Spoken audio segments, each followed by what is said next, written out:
Welcome, guardian of the night, to a journey through the shadowed rooftops of Gotham City, where moonlight glints off leather and the sound of stiletto heels echoes through alleyways thick with secrets.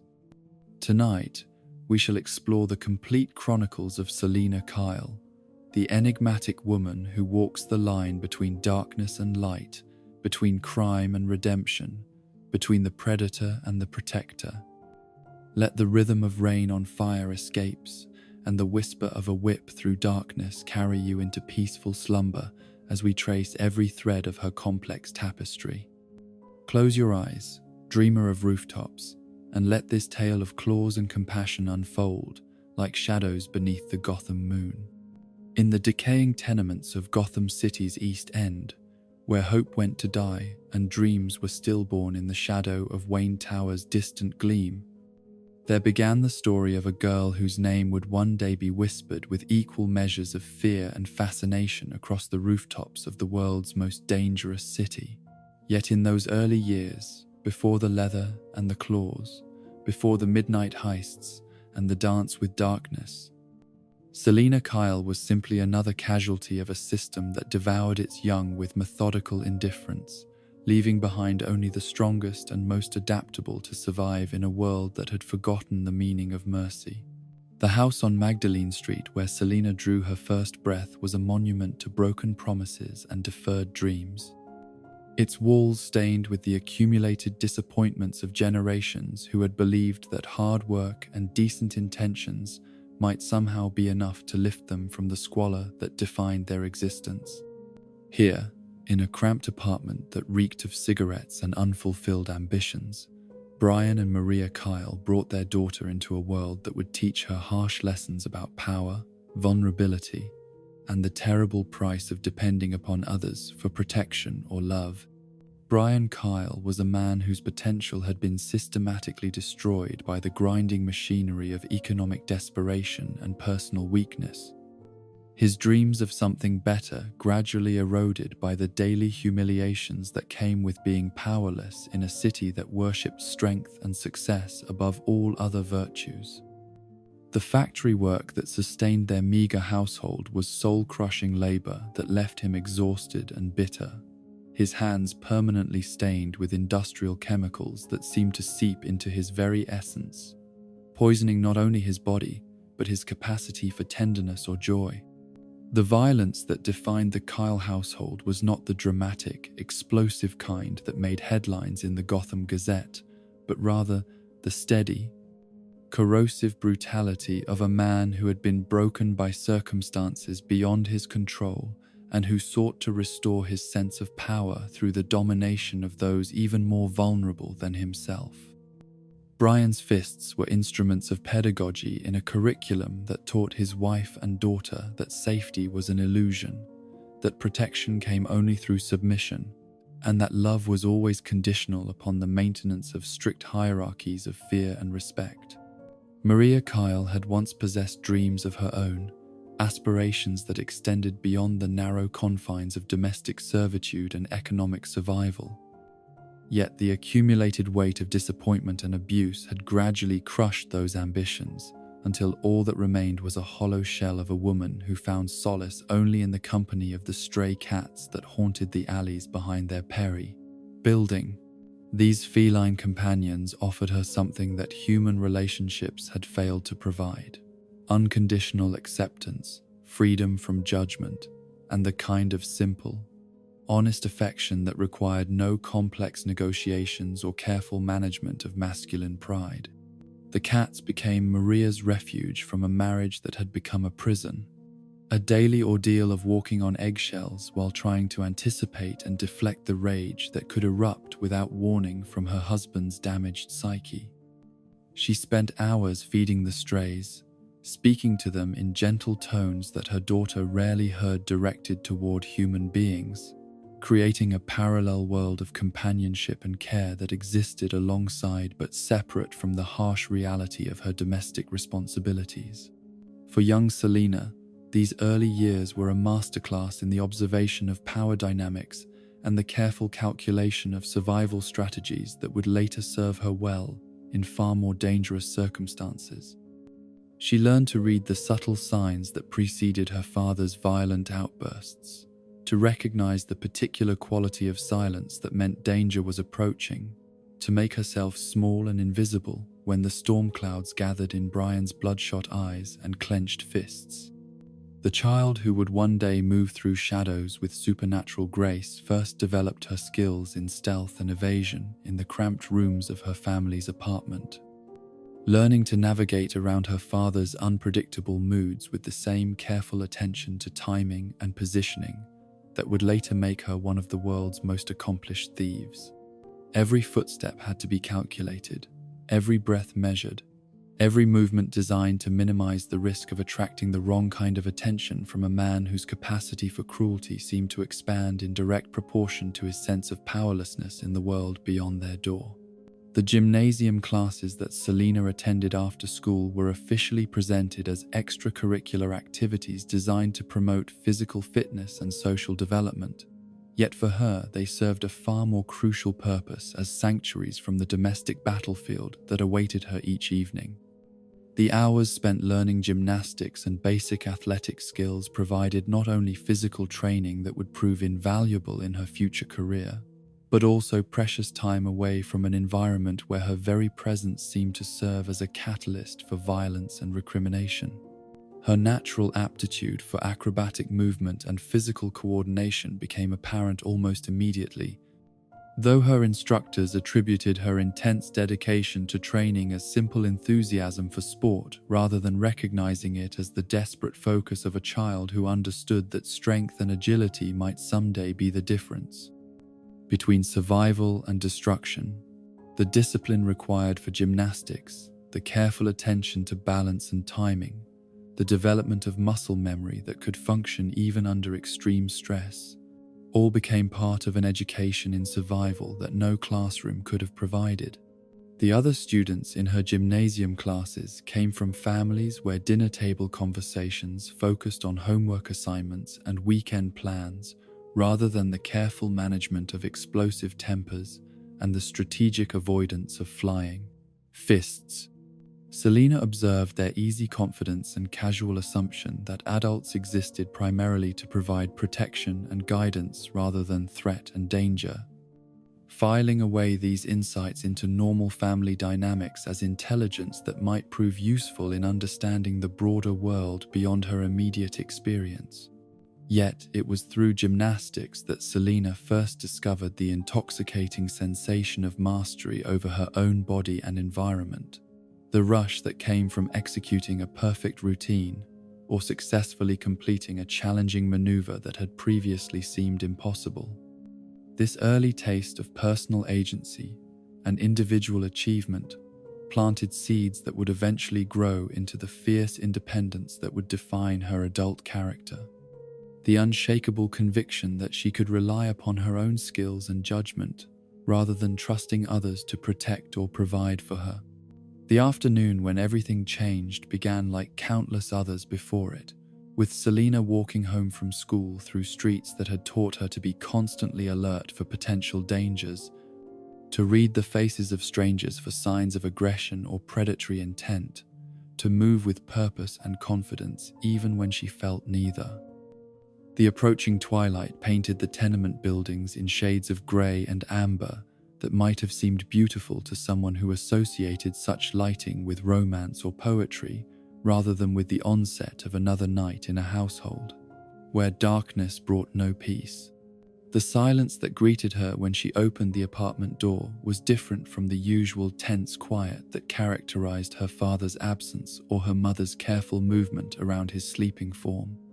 This was something deeper and more final, a stillness that seemed to have weight and substance, pressing against her consciousness with implications that she could sense without fully understanding. The familiar sounds of the building around them continued as always. The muffled television programs and domestic arguments from neighboring apartments providing a soundtrack of ordinary life that now seemed to exist in a different universe from the one she was entering. The bathroom door stood slightly ajar, revealing a strip of pale light that drew her forward with the inexorable pull of terrible knowledge seeking confirmation.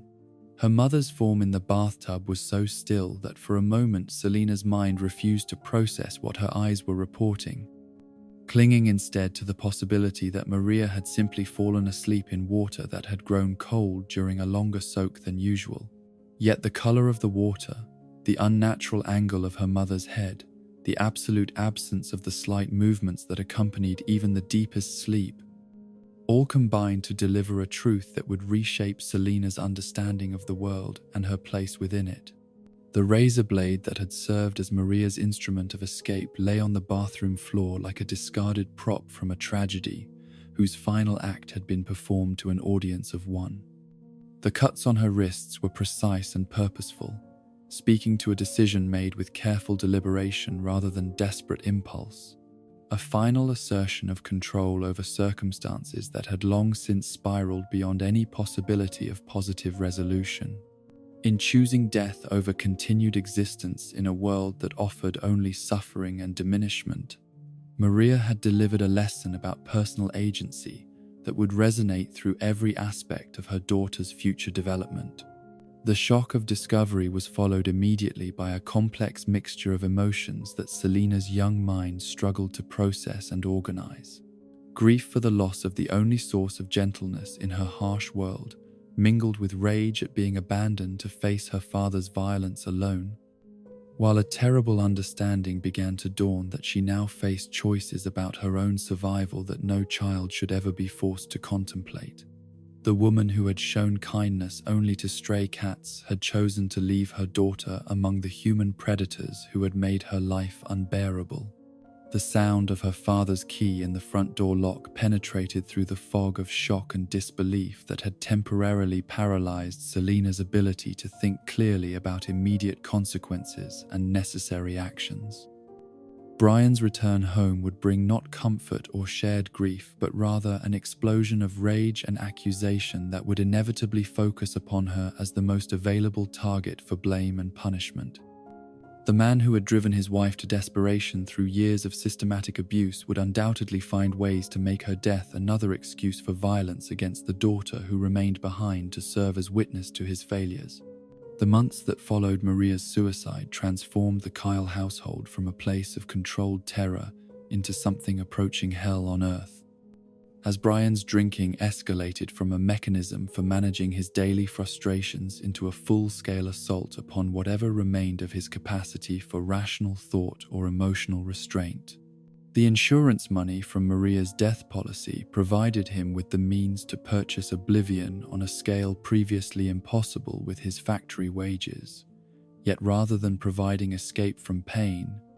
the alcohol seemed only to amplify and focus his rage upon the daughter whose continued existence served as a daily reminder of his failures as husband and father. The resemblance between Selina and her deceased mother became a source of particular torment for Brian, whose alcohol-addled mind could not distinguish between grief and fury, between loss and accusation. In his daughter's face, he saw reflected all the gentleness he had destroyed, all the potential he had squandered, all the love he had perverted into fear through his inability to control the demons that drove his need to dominate and destroy everything beautiful that entered his sphere of influence. The beatings that had previously been sporadic and situational now became routine and systematic, administered with the methodical precision of a man who had found purpose in the destruction of innocence and the corruption of hope. Yet each assault only served to strengthen Selina's resolve to survive and eventually escape, forging her spirit in fires that would have broken weaker souls while teaching her lessons about resilience and determination that no conventional education could have provided. The night when Brian Kyle finally drank himself to death was marked by a stillness that felt different from the terrible quiet that had accompanied Maria's suicide, carrying with it a sense of conclusion rather than tragedy, of problems solved rather than losses mourned. Selina discovered his body in the living room where he had collapsed while reaching for another bottle, his face frozen in an expression of perpetual rage that death had been powerless to soften or transform into anything approaching peace. The telephone call to 911 that reported her father's death was brief and factual, delivered in tones that betrayed no emotion beyond the practical concerns of someone who understood that certain procedures had to be followed before she could be free to pursue her own survival strategies. Yet, even as she provided the dispatcher with necessary information about their address and the circumstances of Brian's death, Selina was already making calculations about timing and opportunity, about what she could take with her, and how long she had before official attention would make independent action impossible. The few possessions that had belonged to her mother, items that held sentimental value or practical utility for someone about to embark upon life as a runaway, were quickly gathered and packed into a bag that could be carried easily and inconspicuously through city streets. The small amount of cash that Brian had not yet converted into alcohol provided her with resources for immediate survival, though she understood that such funds would be quickly exhausted and would need to be supplemented through whatever means presented themselves. The moment when Selina Kyle walked out of the apartment on Magdalene Street for the final time marked the end of her childhood and the beginning of a transformation that would ultimately create one of Gotham's most famous and formidable figures. Behind her lay a history of abuse and neglect that had taught her to trust no one, to rely upon her own resources, and to view the world as a fundamentally hostile environment where survival depended upon strength, cunning, and the willingness to do whatever circumstances demanded. Ahead lay the streets of a city that would serve as both teacher and proving ground, where the lessons learned in her father's house would be refined and expanded until they became the foundation for a legend. The sister she left behind, Maggie, represented both her greatest regret and her most dangerous vulnerability, a connection to conscience and family obligation that could have compromised her ability to make the hard choices that survival would require. The decision to abandon Maggie to the orphanage system was made with the cold calculation of someone who understood that sentiment was a luxury she could not afford. Yet it planted seeds of guilt and responsibility that would influence many of her future actions and decisions. As the apartment door closed behind her for the last time, Selina Kyle ceased to exist as a victim of circumstances beyond her control and began her transformation into someone who would never again allow others to determine her fate or define her worth.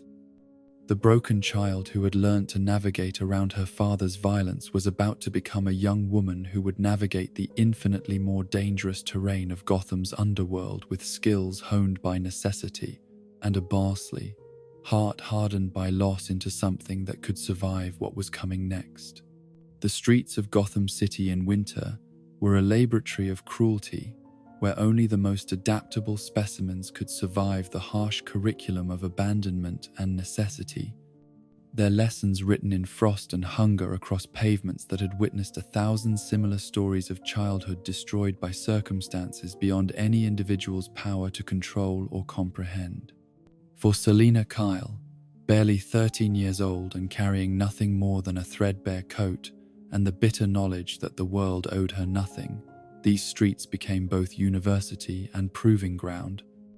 where the theoretical understanding of survival she had gained in her father's house would be tested against the practical realities of existing without shelter, protection, or legitimate means of support. The first lesson that the streets taught was about the fundamental difference between the hunger that comes from missing a meal and the deeper starvation that gnaws at both body and spirit when food becomes a daily uncertainty rather than a basic assumption of existence. The cramping pain in her stomach that had once been an occasional inconvenience now became a constant companion that influenced every decision and shaped every interaction with the world around her.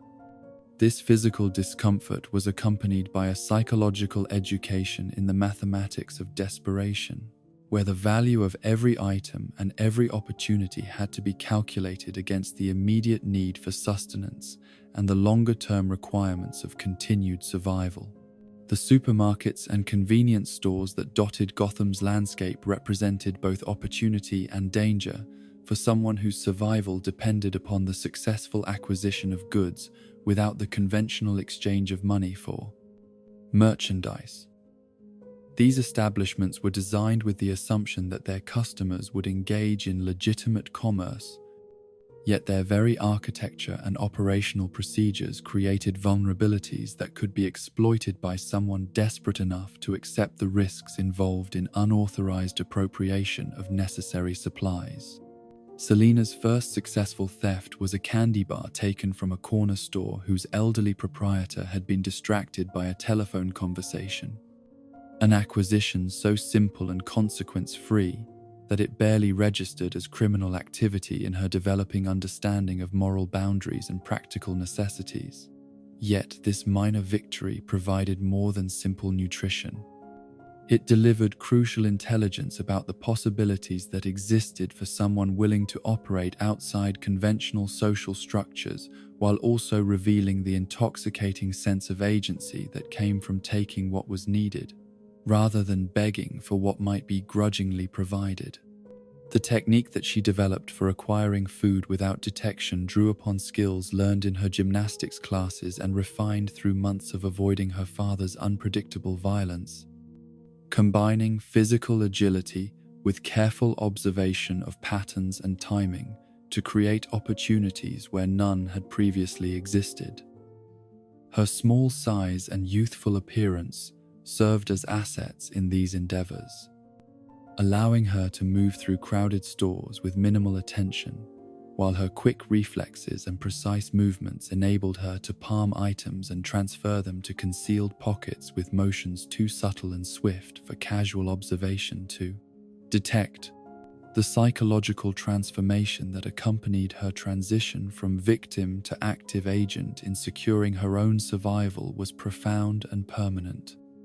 marking the moment when Selina Kyle began to understand that the world's indifference to her welfare could be countered through her own initiative and skill, rather than through appeals to sympathy or justice that would inevitably go unanswered.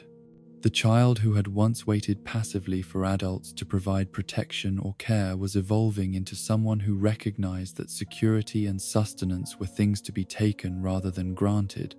earned through competence rather than deserved through innocence.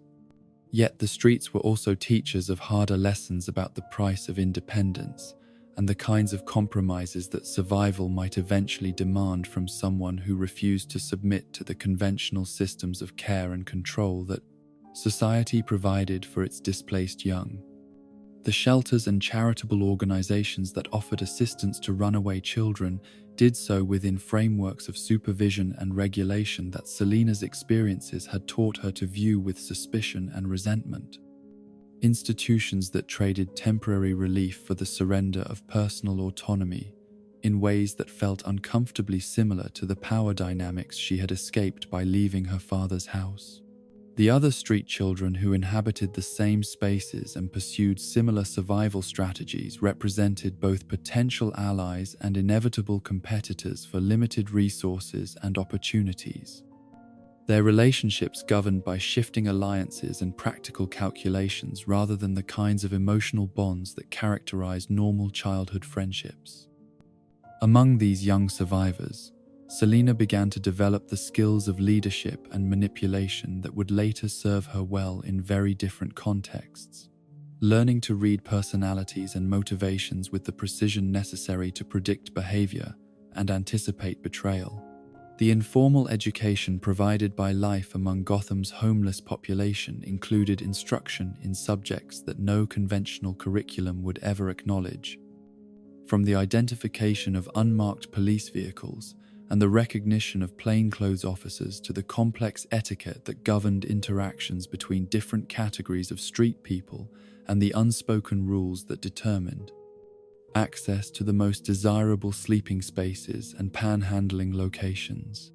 These lessons were taught through observation and experience rather than formal instruction, with mistakes carrying consequences that could range from simple discomfort to genuine danger.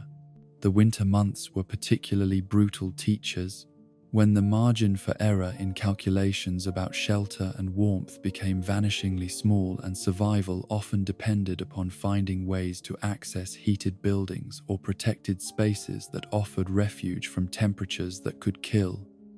the unprepared or unlucky. The steam grates and subway tunnels that provided warmth also served as gathering places for individuals whose desperation had driven them to far more extreme measures than simple food theft, exposing Selina to forms of human degradation and criminal activity that expanded her understanding of how far people might fall when circumstances stripped away their conventional sources of identity and purpose.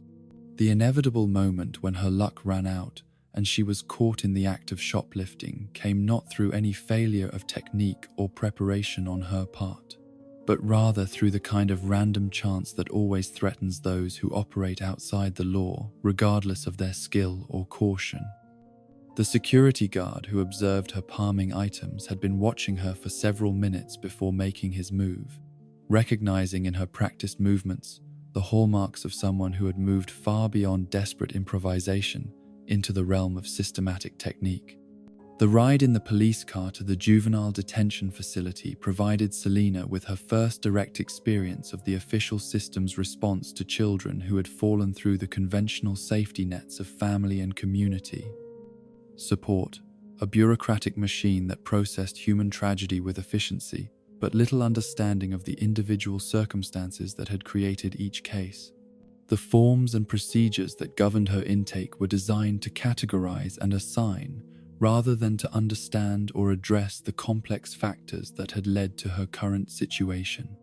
The orphanage to which she was eventually transferred represented society's institutional attempt to provide structure and care for children whose family systems had failed them. Yet the reality of life within these facilities bore little resemblance to their stated mission of nurturing and protection.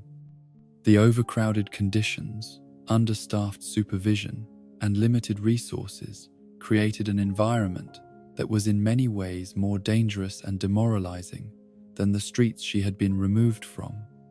with the added burden of official rules and regulations that criminalized many of the survival strategies she had developed during her time as a runaway.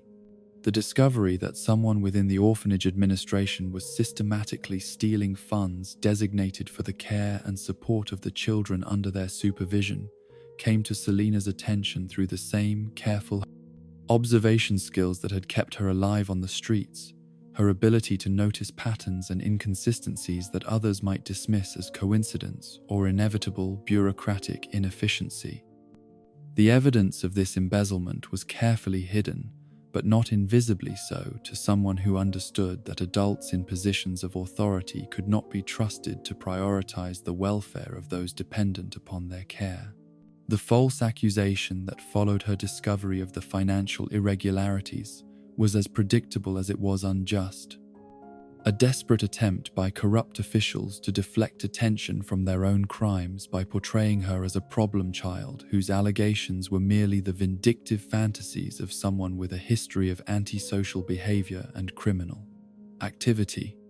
The ease with which the other staff members accepted this characterization revealed the extent to which her background and circumstances had already marked her as inherently untrustworthy in the eyes of those who wielded institutional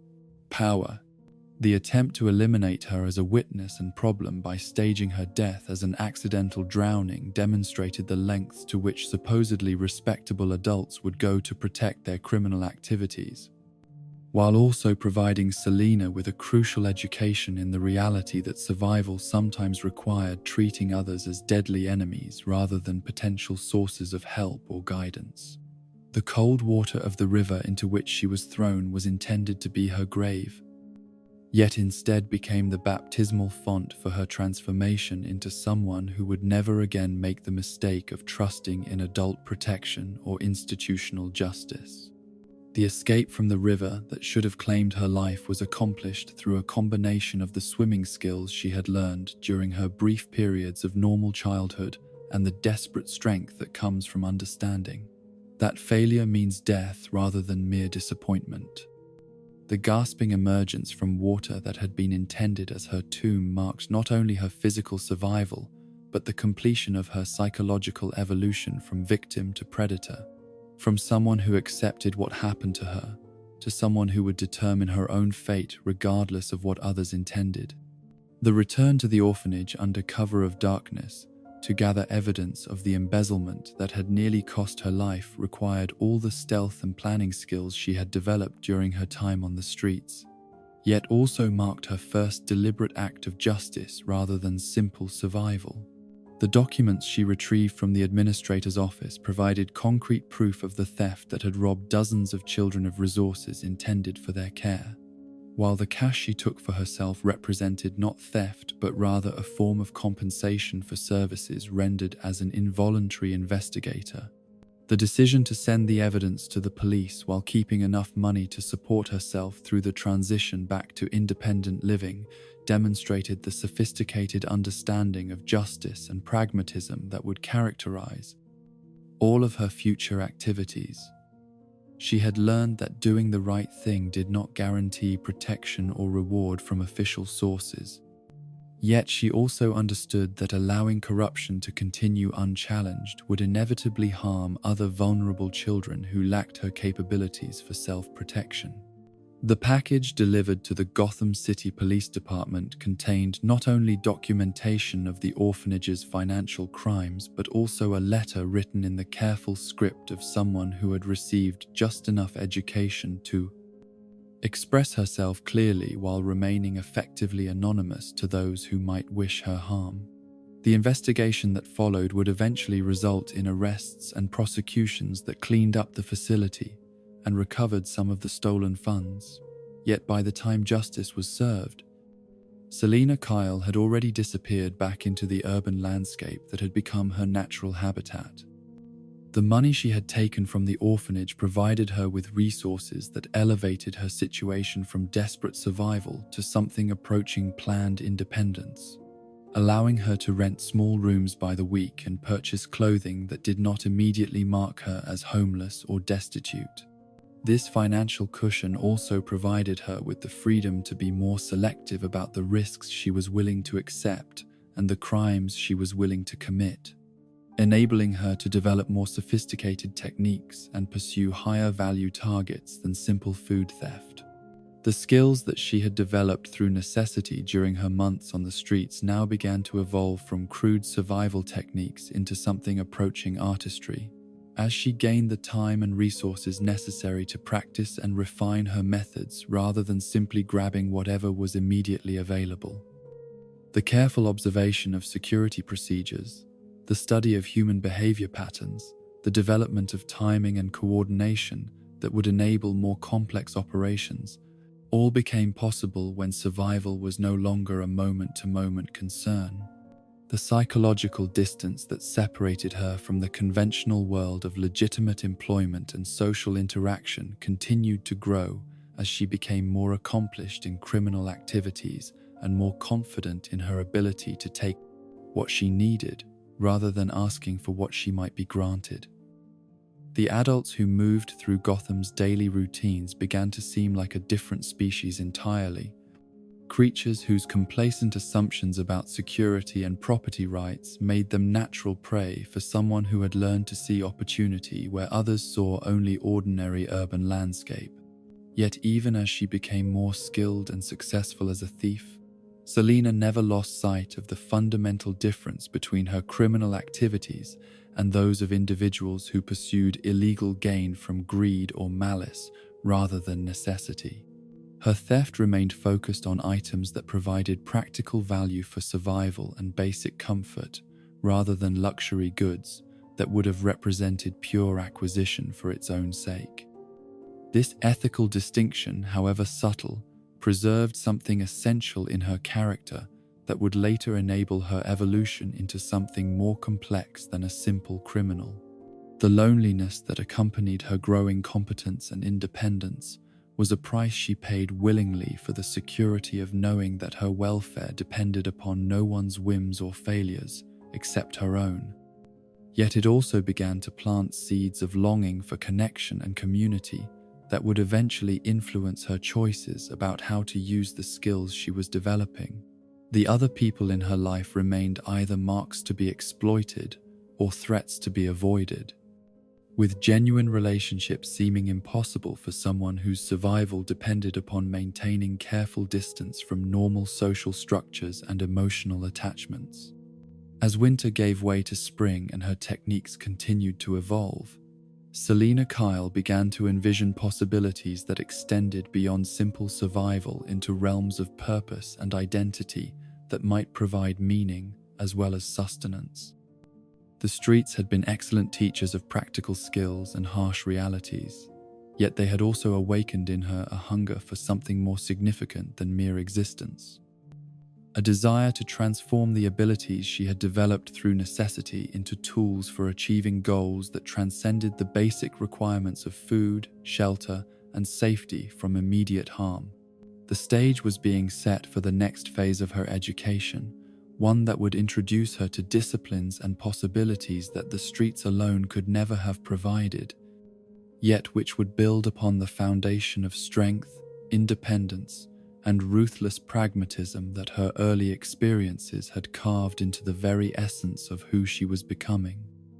The child who had fled her father's house was now a young woman who belonged fully to no world except the one she was creating for herself, one careful choice and successful theft at a time.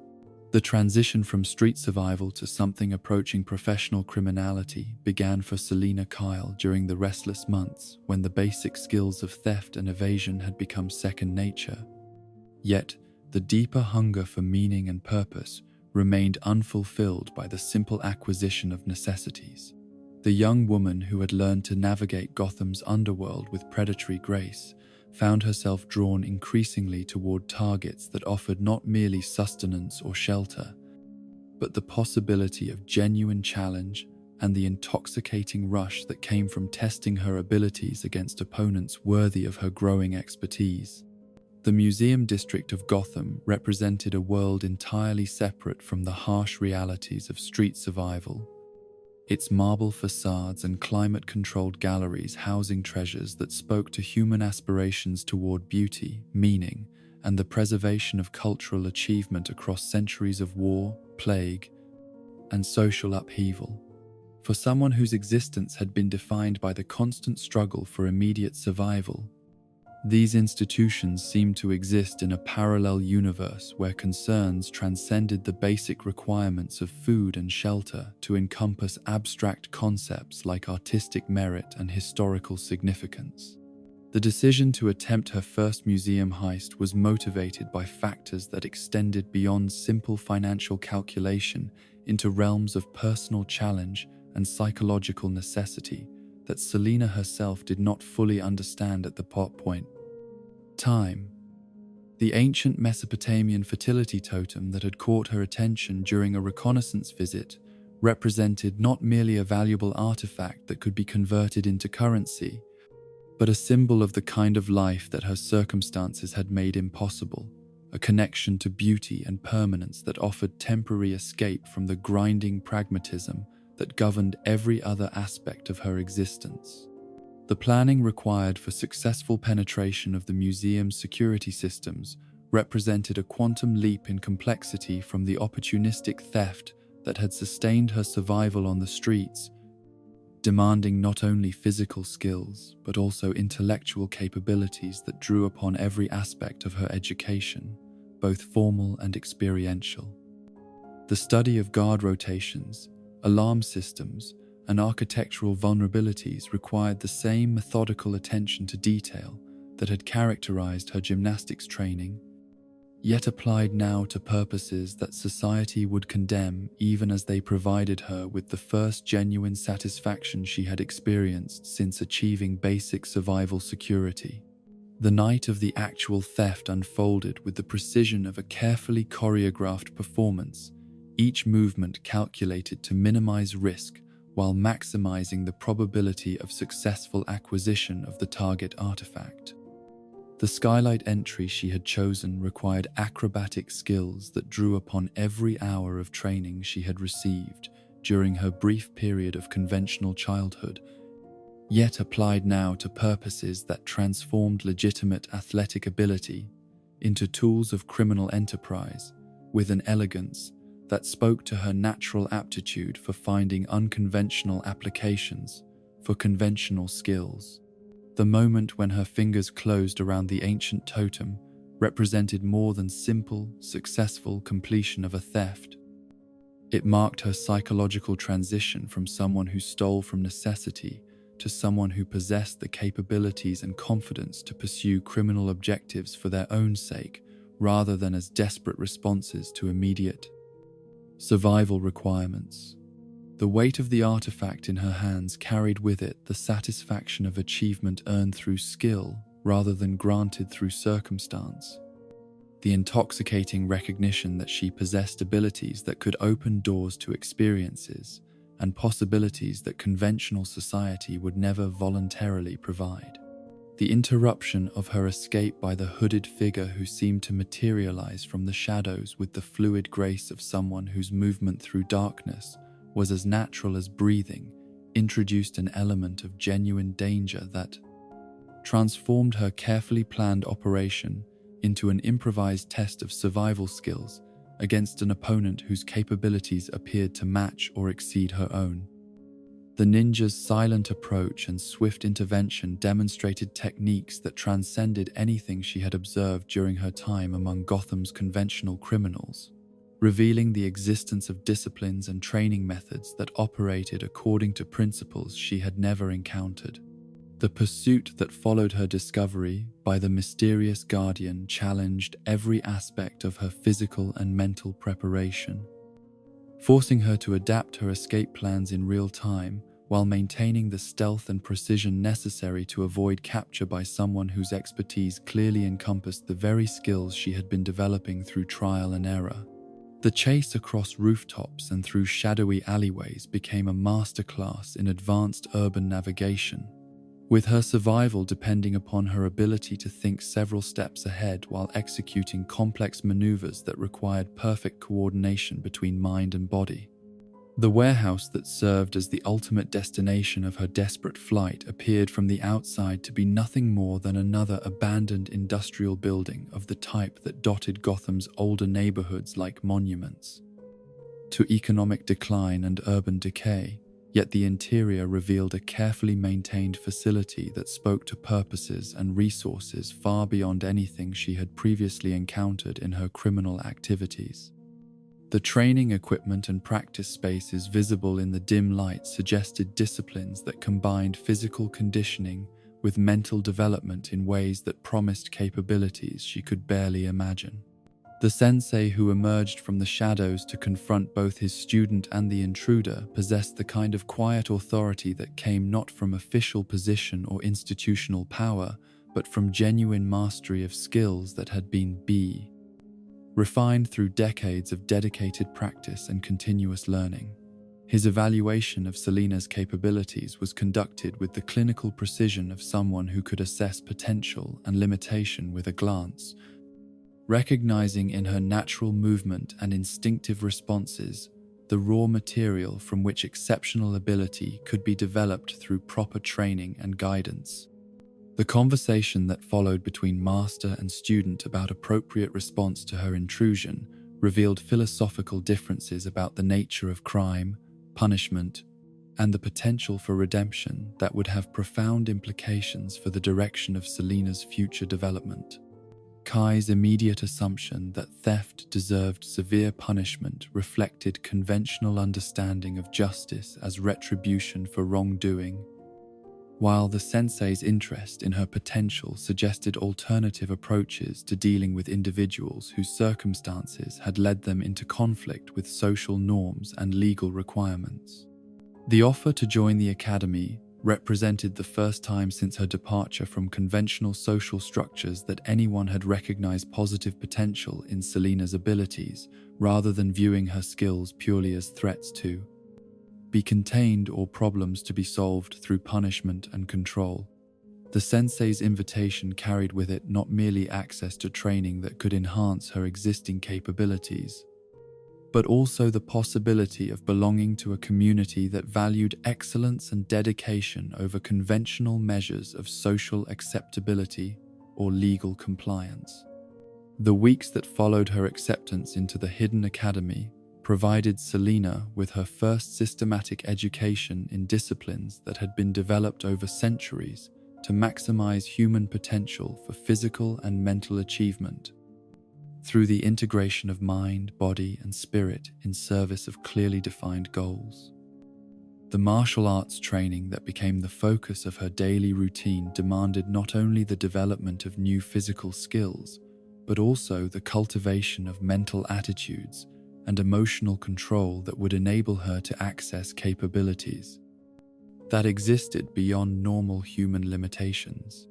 The forms and techniques that she learned during those intensive months of training represented far more than simple fighting skills or self-defense capabilities, encompassing instead a comprehensive system for developing the kind of total awareness and instant responsiveness that would enable her to function effectively in any environment or situation that might require the integration of physical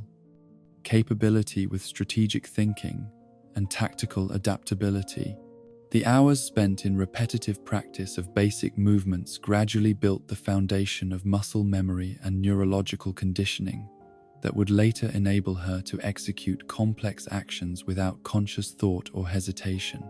The philosophical dimensions of her training proved equally challenging and transformative, introducing concepts of discipline, patience,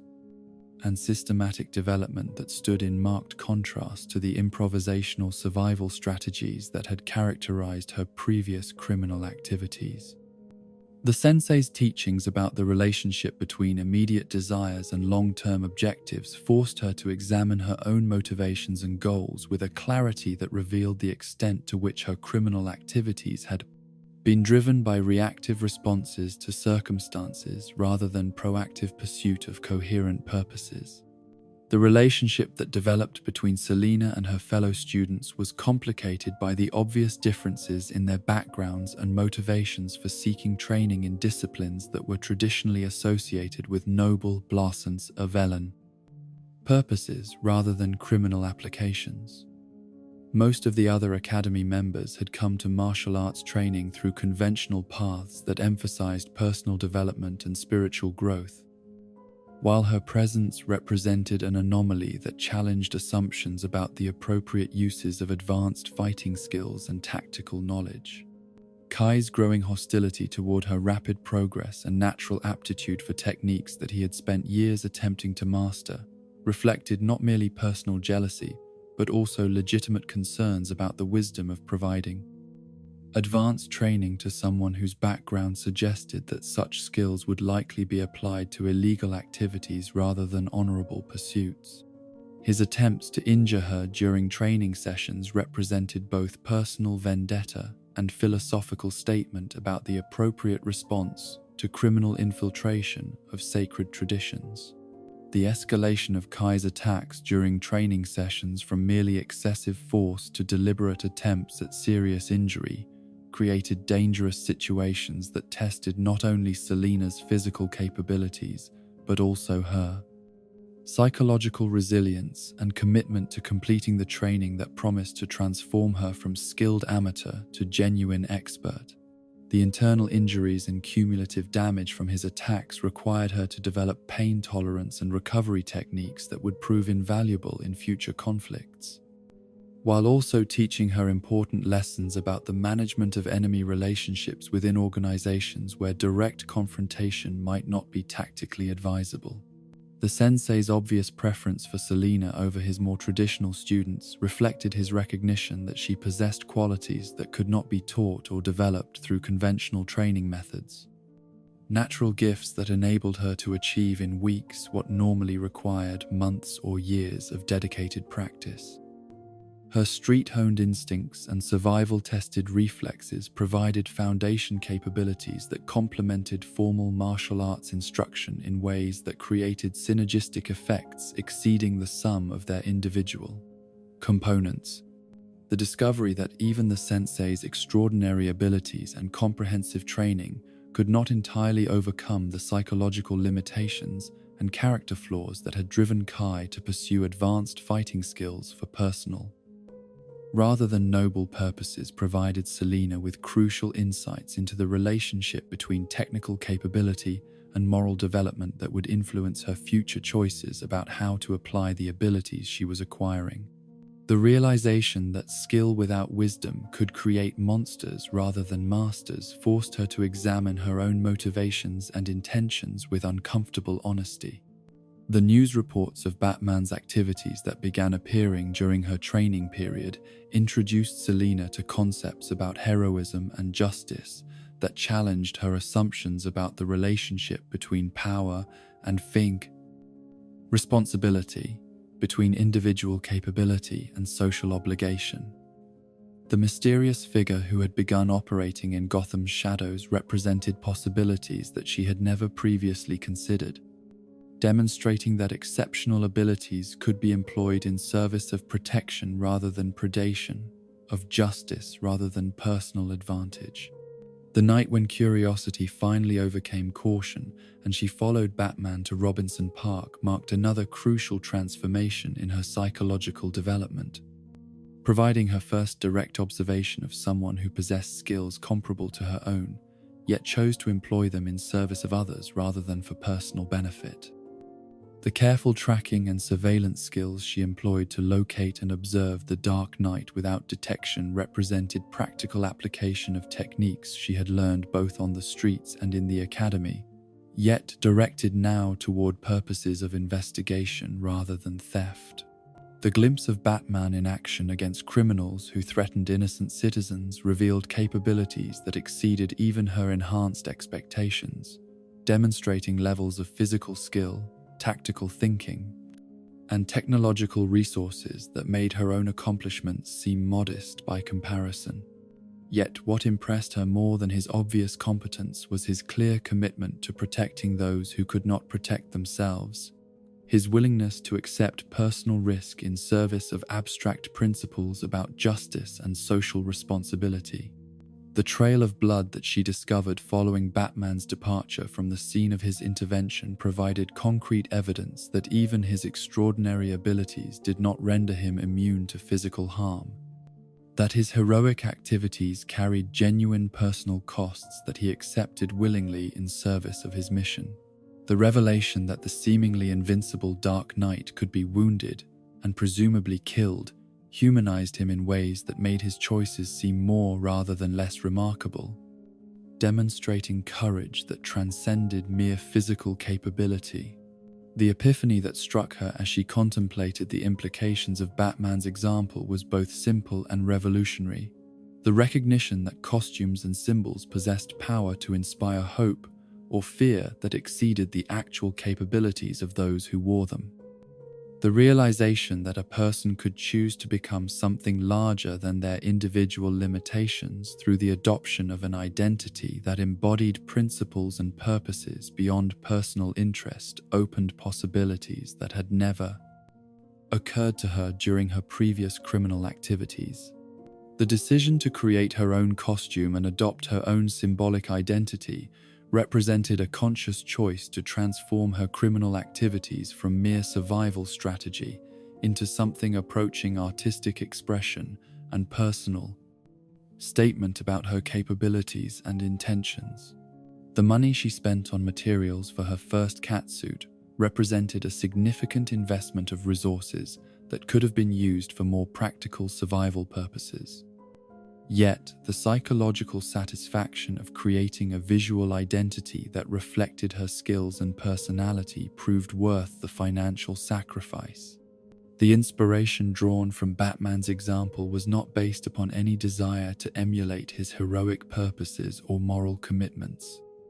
but rather upon recognition that the symbolic power of costume and identity could enhance the effectiveness of her criminal activities, while also providing psychological satisfaction that mere theft could never achieve. The transformation from anonymous street criminal to costumed operator represented an elevation in both the scope of her ambitions and the sophistication of her methods. The first robbery attempted while wearing her newly created costume was designed to test not only the practical advantages that the outfit might provide in terms of mobility and concealment,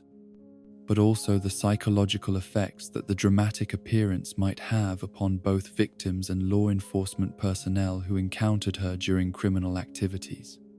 The choice of target and timing reflected careful planning designed to maximize the probability of successful completion, while also providing reliable feedback about the effectiveness of her new approach. The moment when the security guard who apprehended her referred to her as Catwoman marked the birth of an identity that would transcend the simple criminal activities that had inspired its creation, providing her with a name and reputation that carried implications and possibilities extending far beyond anything she had originally envisioned. The immediate attraction she felt to the designation reflected her recognition that it captured something essential about her personality and approach that she had never been able to articulate previously.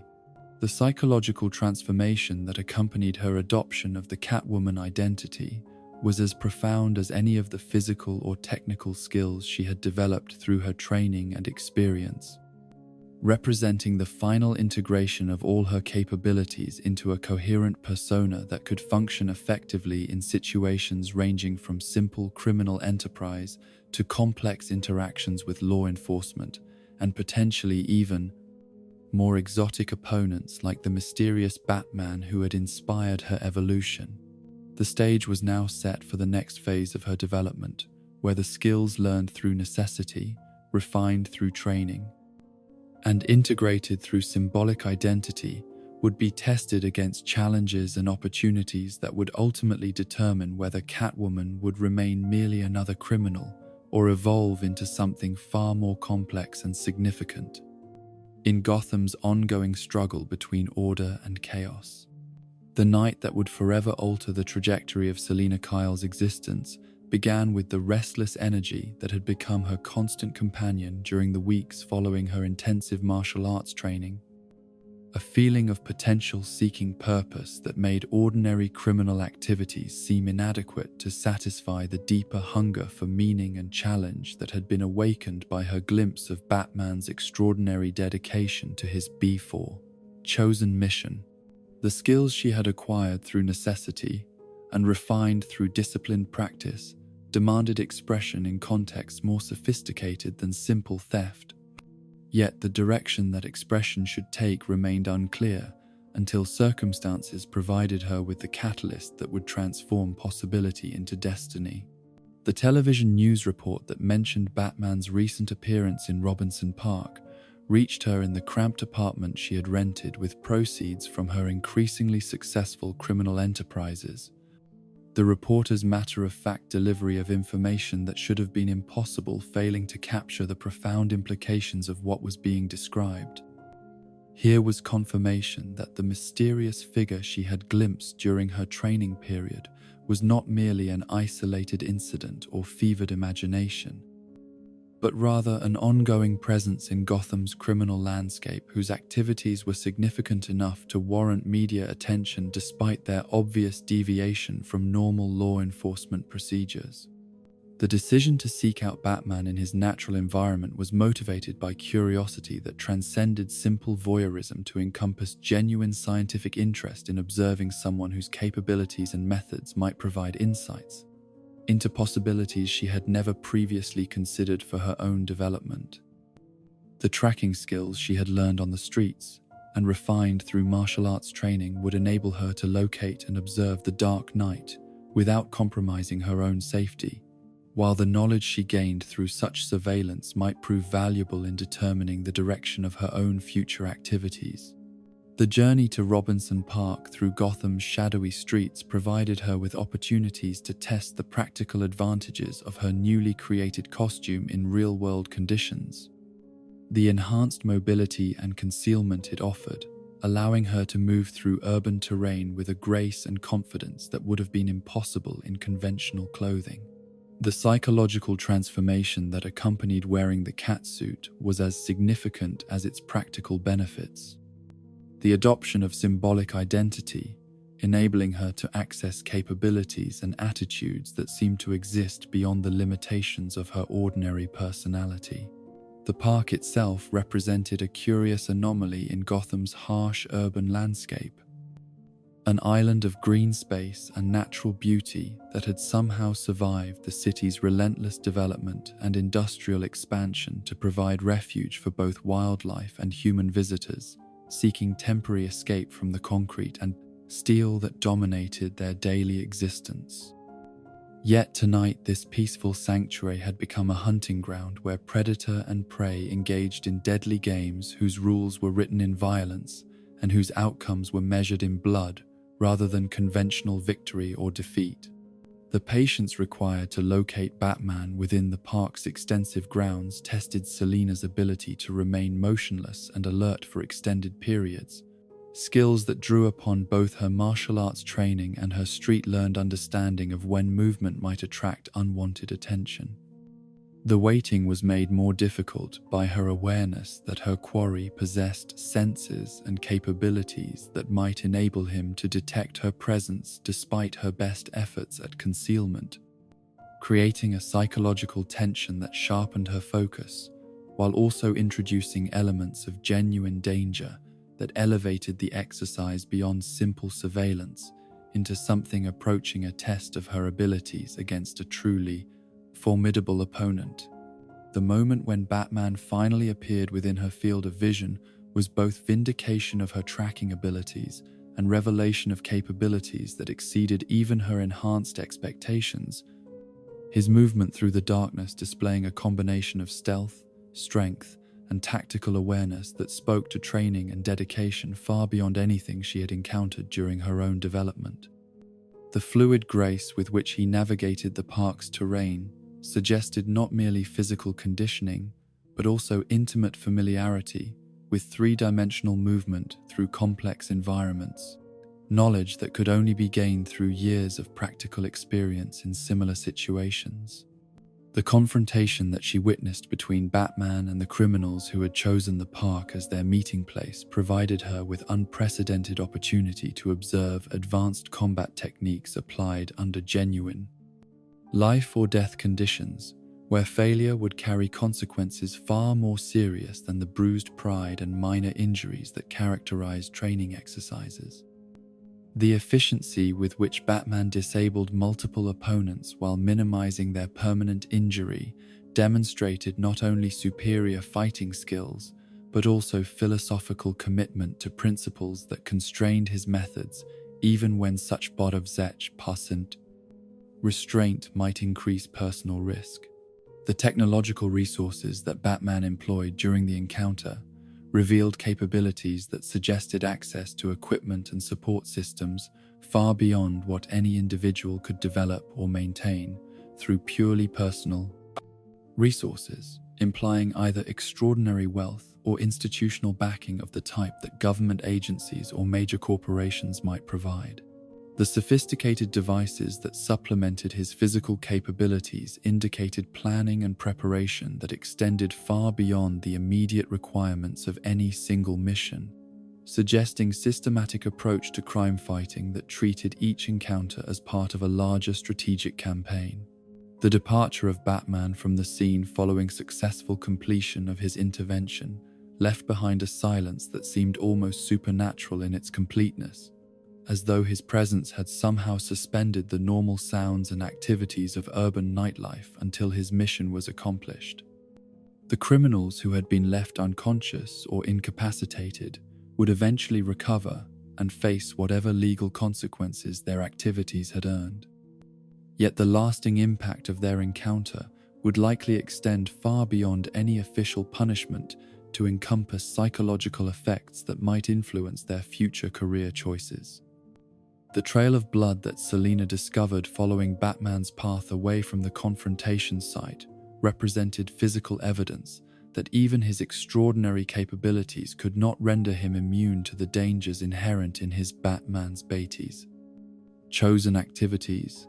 that his heroic mission carried genuine personal costs that he accepted as necessary prices for the protection of innocent citizens.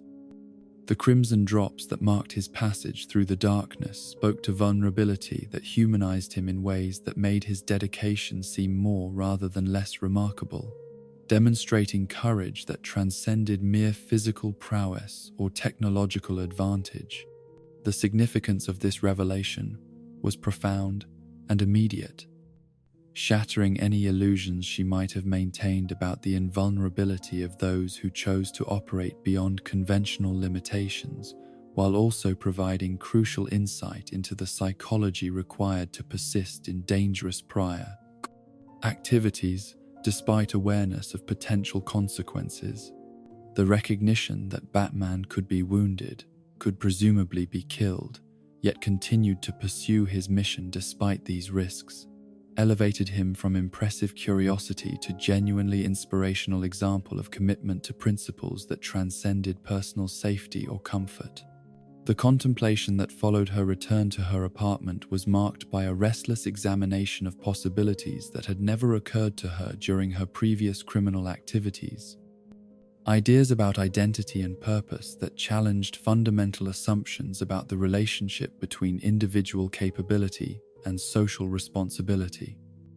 The realization that someone could choose to become a symbol rather than merely remaining an individual opened conceptual territories that promised both opportunity and obligation in ways that she found simultaneously attractive and disturbing.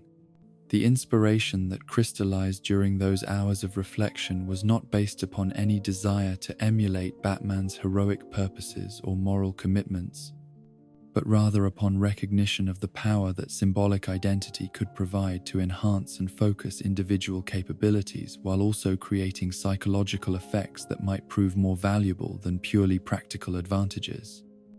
The understanding that costumes and personas possessed influence that extended beyond their immediate wearers to affect the perceptions and behaviors of others represented knowledge that could be applied to criminal enterprises as effectively as to heroic missions.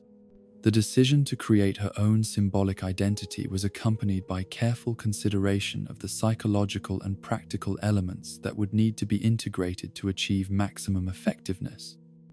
Drawing upon her observation of Batman's methods, while also incorporating aspects of her own personality and capabilities that were unique to her individual background and training.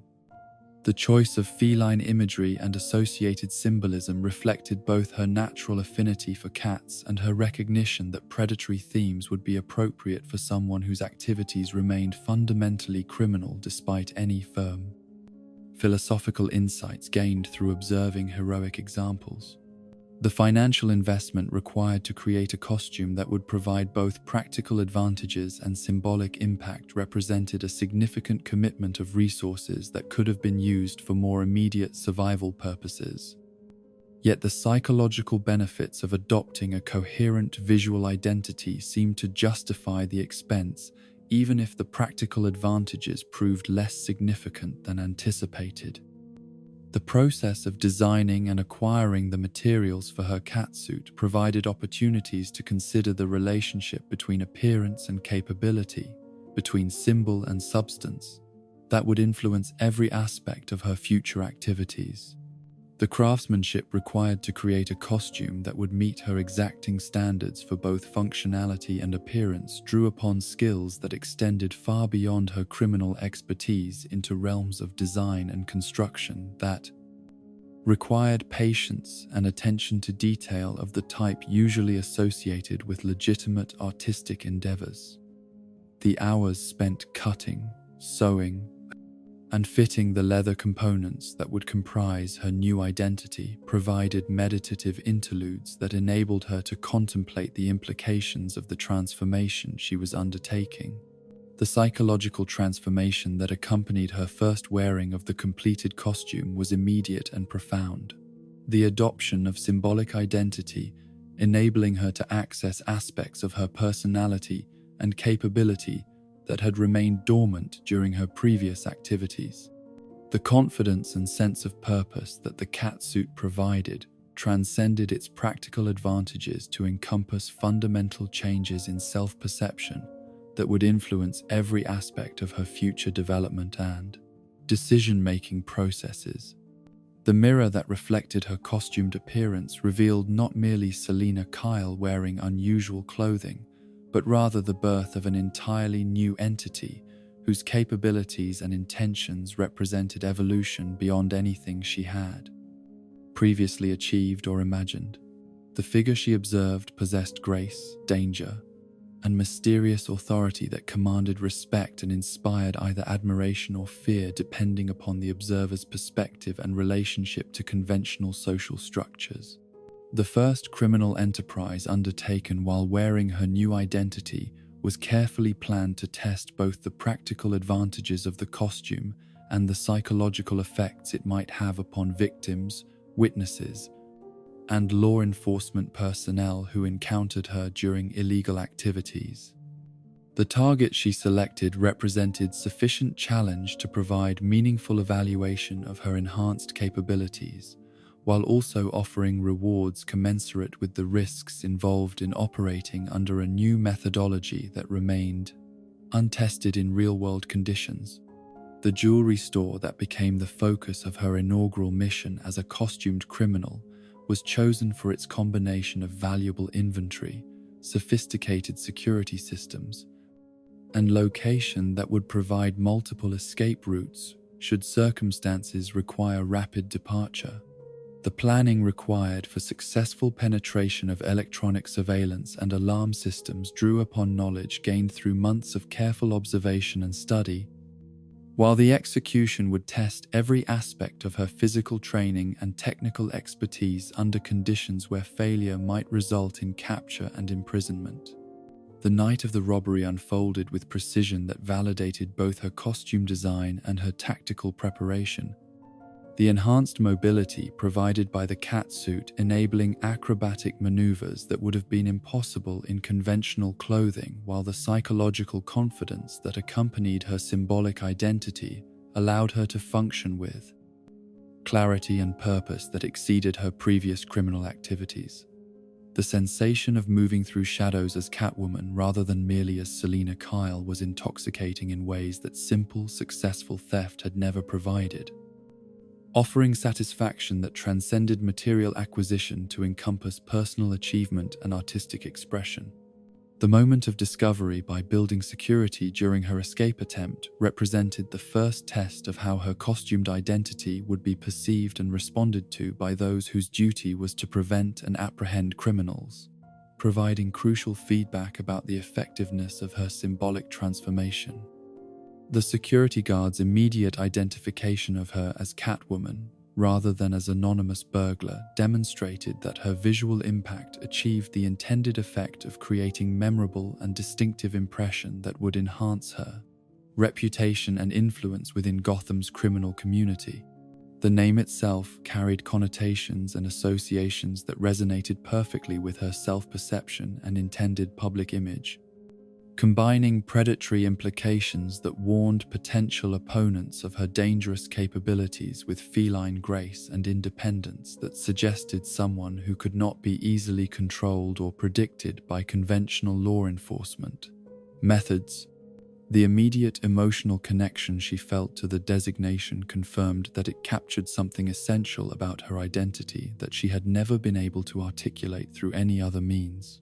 The psychological satisfaction that accompanied her adoption of the Catwoman persona exceeded any pleasure she had derived from previous criminal activities, providing sense of completeness and authenticity that transformed theft from desperate necessity into artistic expression and personal statement about her capabilities and intentions.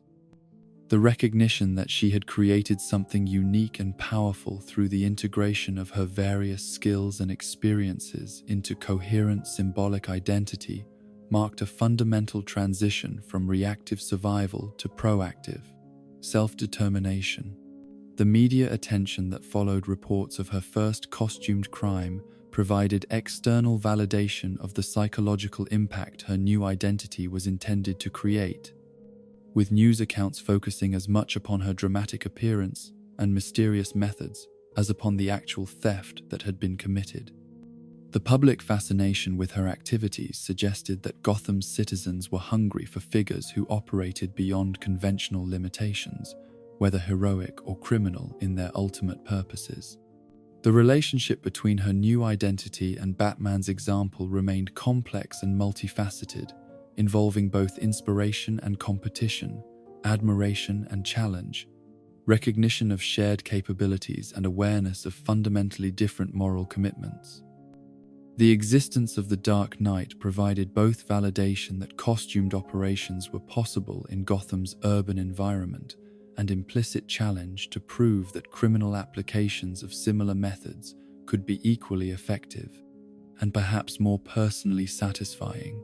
The evolution that had transformed Selina Kyle from desperate street survivor into accomplished martial artist and finally into Catwoman represented more than simple accumulation of skills or adoption of dramatic costume, encompassing fundamental changes in self-perception, goal orientation, and understanding of her relationship to the social structures that governed conventional existence. The woman who emerged from this transformation possessed capabilities and confidence that enabled her to function as an equal participant in conflicts that had previously been beyond her reach or imagination. The stage was now set for encounters and challenges that would test whether her newly integrated identity could function effectively against opponents and obstacles far more sophisticated and dangerous than anything she had previously faced, including potential confrontation with the very figure whose example had inspired her transformation. The Predator had been born, equipped with claws both literal and metaphorical, ready to claim her place in Gotham's complex ecosystem of heroes, villains, and those who existed in the shadows between absolute categories.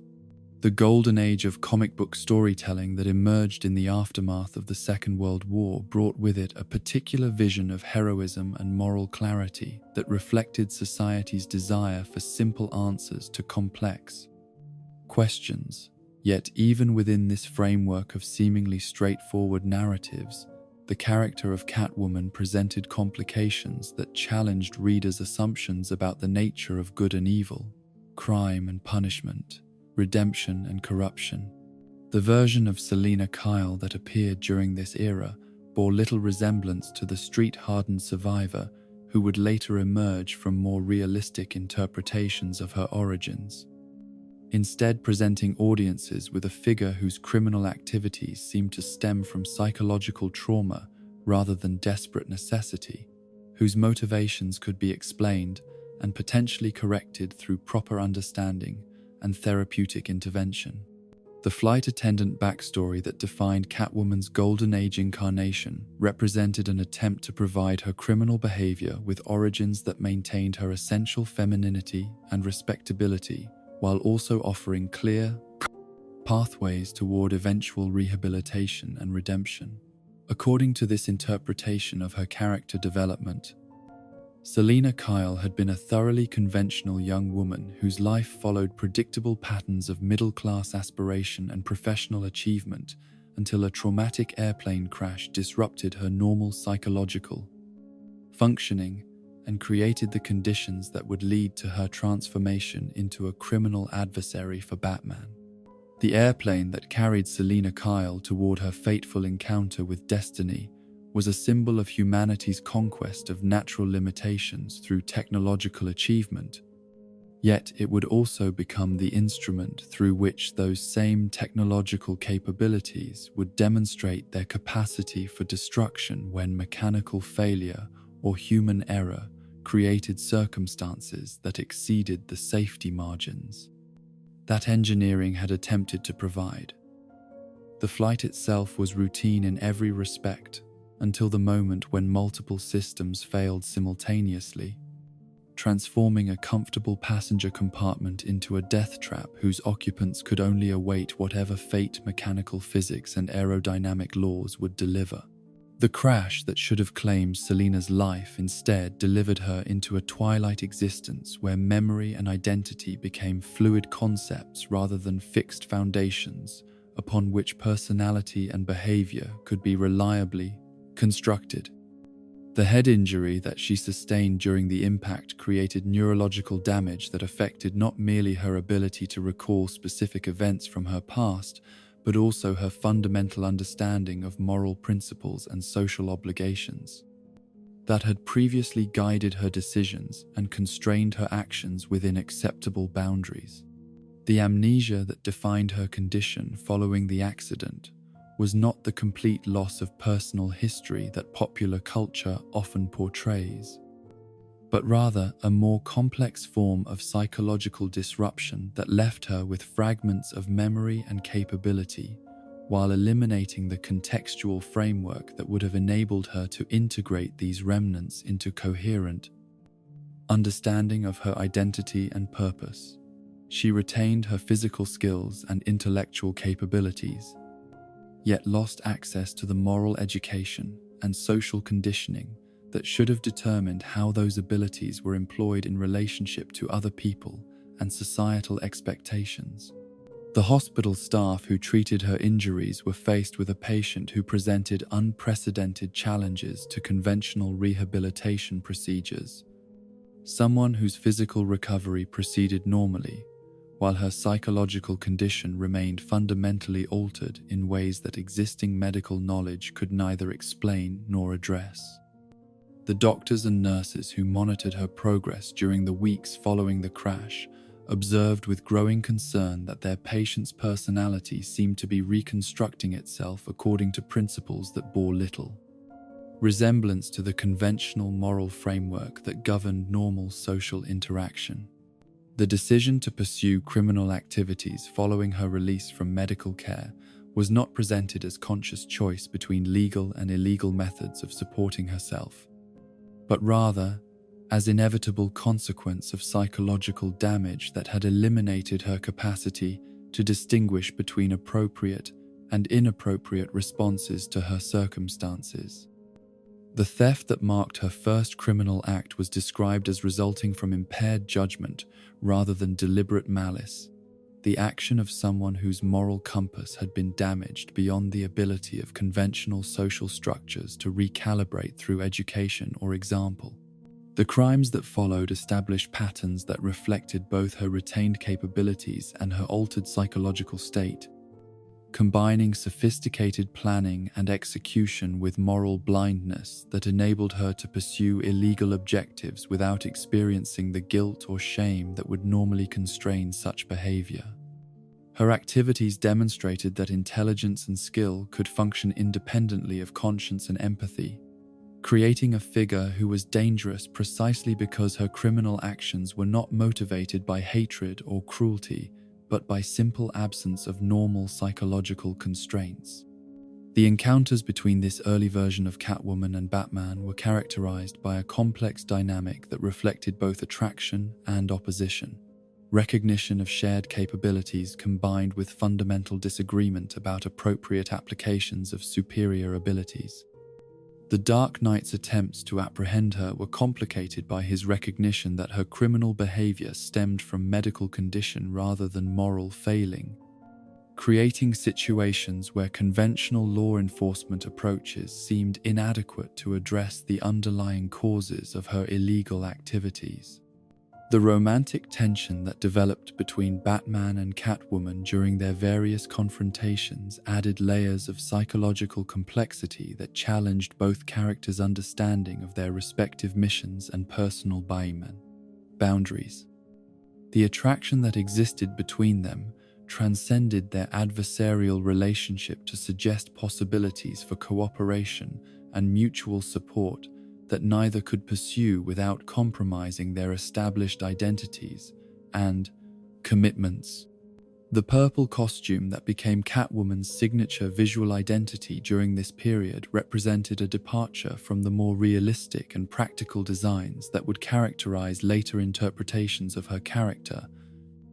instead embracing theatrical elements that emphasized her role as dramatic foil for Batman's detective work, rather than as genuine criminal threat requiring serious law enforcement response. The cape and hood that supplemented her basic catsuit created silhouette that was both mysterious and feminine, designed to intrigue rather than intimidate those who encountered her during her criminal activities. The whip that served as her primary weapon during this era functioned more as symbol than as practical tool,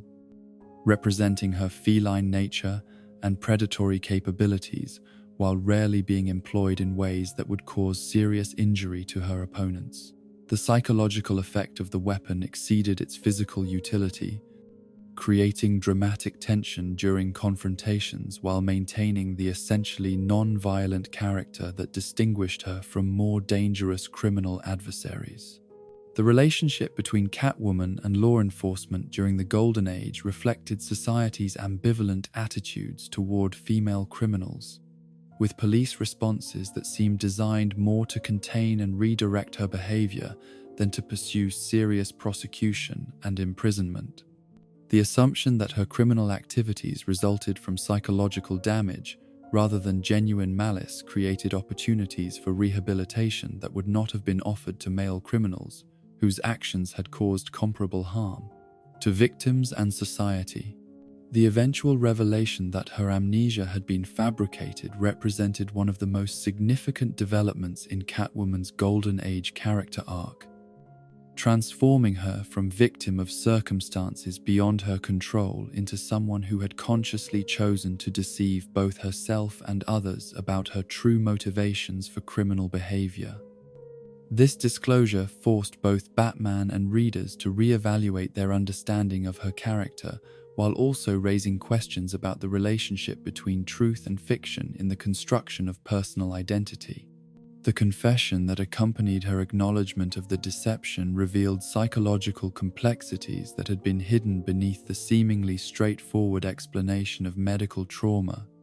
suggesting that her criminal activities had been motivated by desires and impulses that predated the airplane crash and had merely found convenient excuse in the cover story of Amnesia. The recognition that she had actively chosen to embrace criminal identity rather than passively falling into illegal behavior due to medical condition made her a more morally ambiguous figure whose actions required different forms of diddy, judgment, and response. The Reformation period that followed her confession marked a significant shift in her relationship with both Batman and the broader criminal justice system, as she attempted to demonstrate genuine commitment to legal behavior and positive contribution to society's welfare.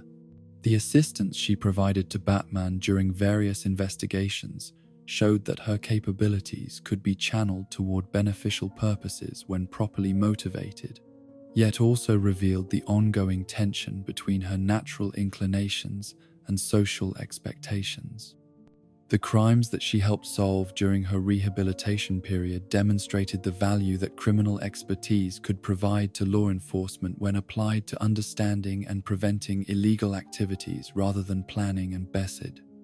executing them. Her insights into criminal psychology and methods proved invaluable in cases that had baffled conventional investigation, suggesting that the boundary between criminal and detective capability might be less absolute than traditional law enforcement assumed. The gradual return to criminal activity that marked the end of her Golden Age reformation reflected the complexity of psychological change and the difficulty of maintaining behavioral modifications that conflicted with fundamental personality traits and learned response patterns. The crimes that drew her back into adversarial relationship with Batman were presented not as complete abandonment of her rehabilitation efforts, but rather as evidence that the underlying drives that had motivated her original criminal career remained unresolved, despite her conscious commitment to legal behavior. The Comics Code Authority that emerged in 1954 represented society's attempt to regulate the content of comic book publications in response to concerns about their potential influence upon young readers. Yet the restrictions that this censorship system imposed had particularly significant effects upon morally ambiguous characters like Catwoman, whose appeal derived partly from their deviation from conventional heroic archetypes. The guidelines that governed acceptable content eliminated many of the psychological complexities that had made her character interesting, while forcing creators to present simplified versions of moral conflicts that had previously been allowed to remain unresolved. The temporary disappearance of Catwoman from Batman publications during the late 1950s and early 1960s reflected the code's impact upon storylines that featured romantic tension between heroes and villains,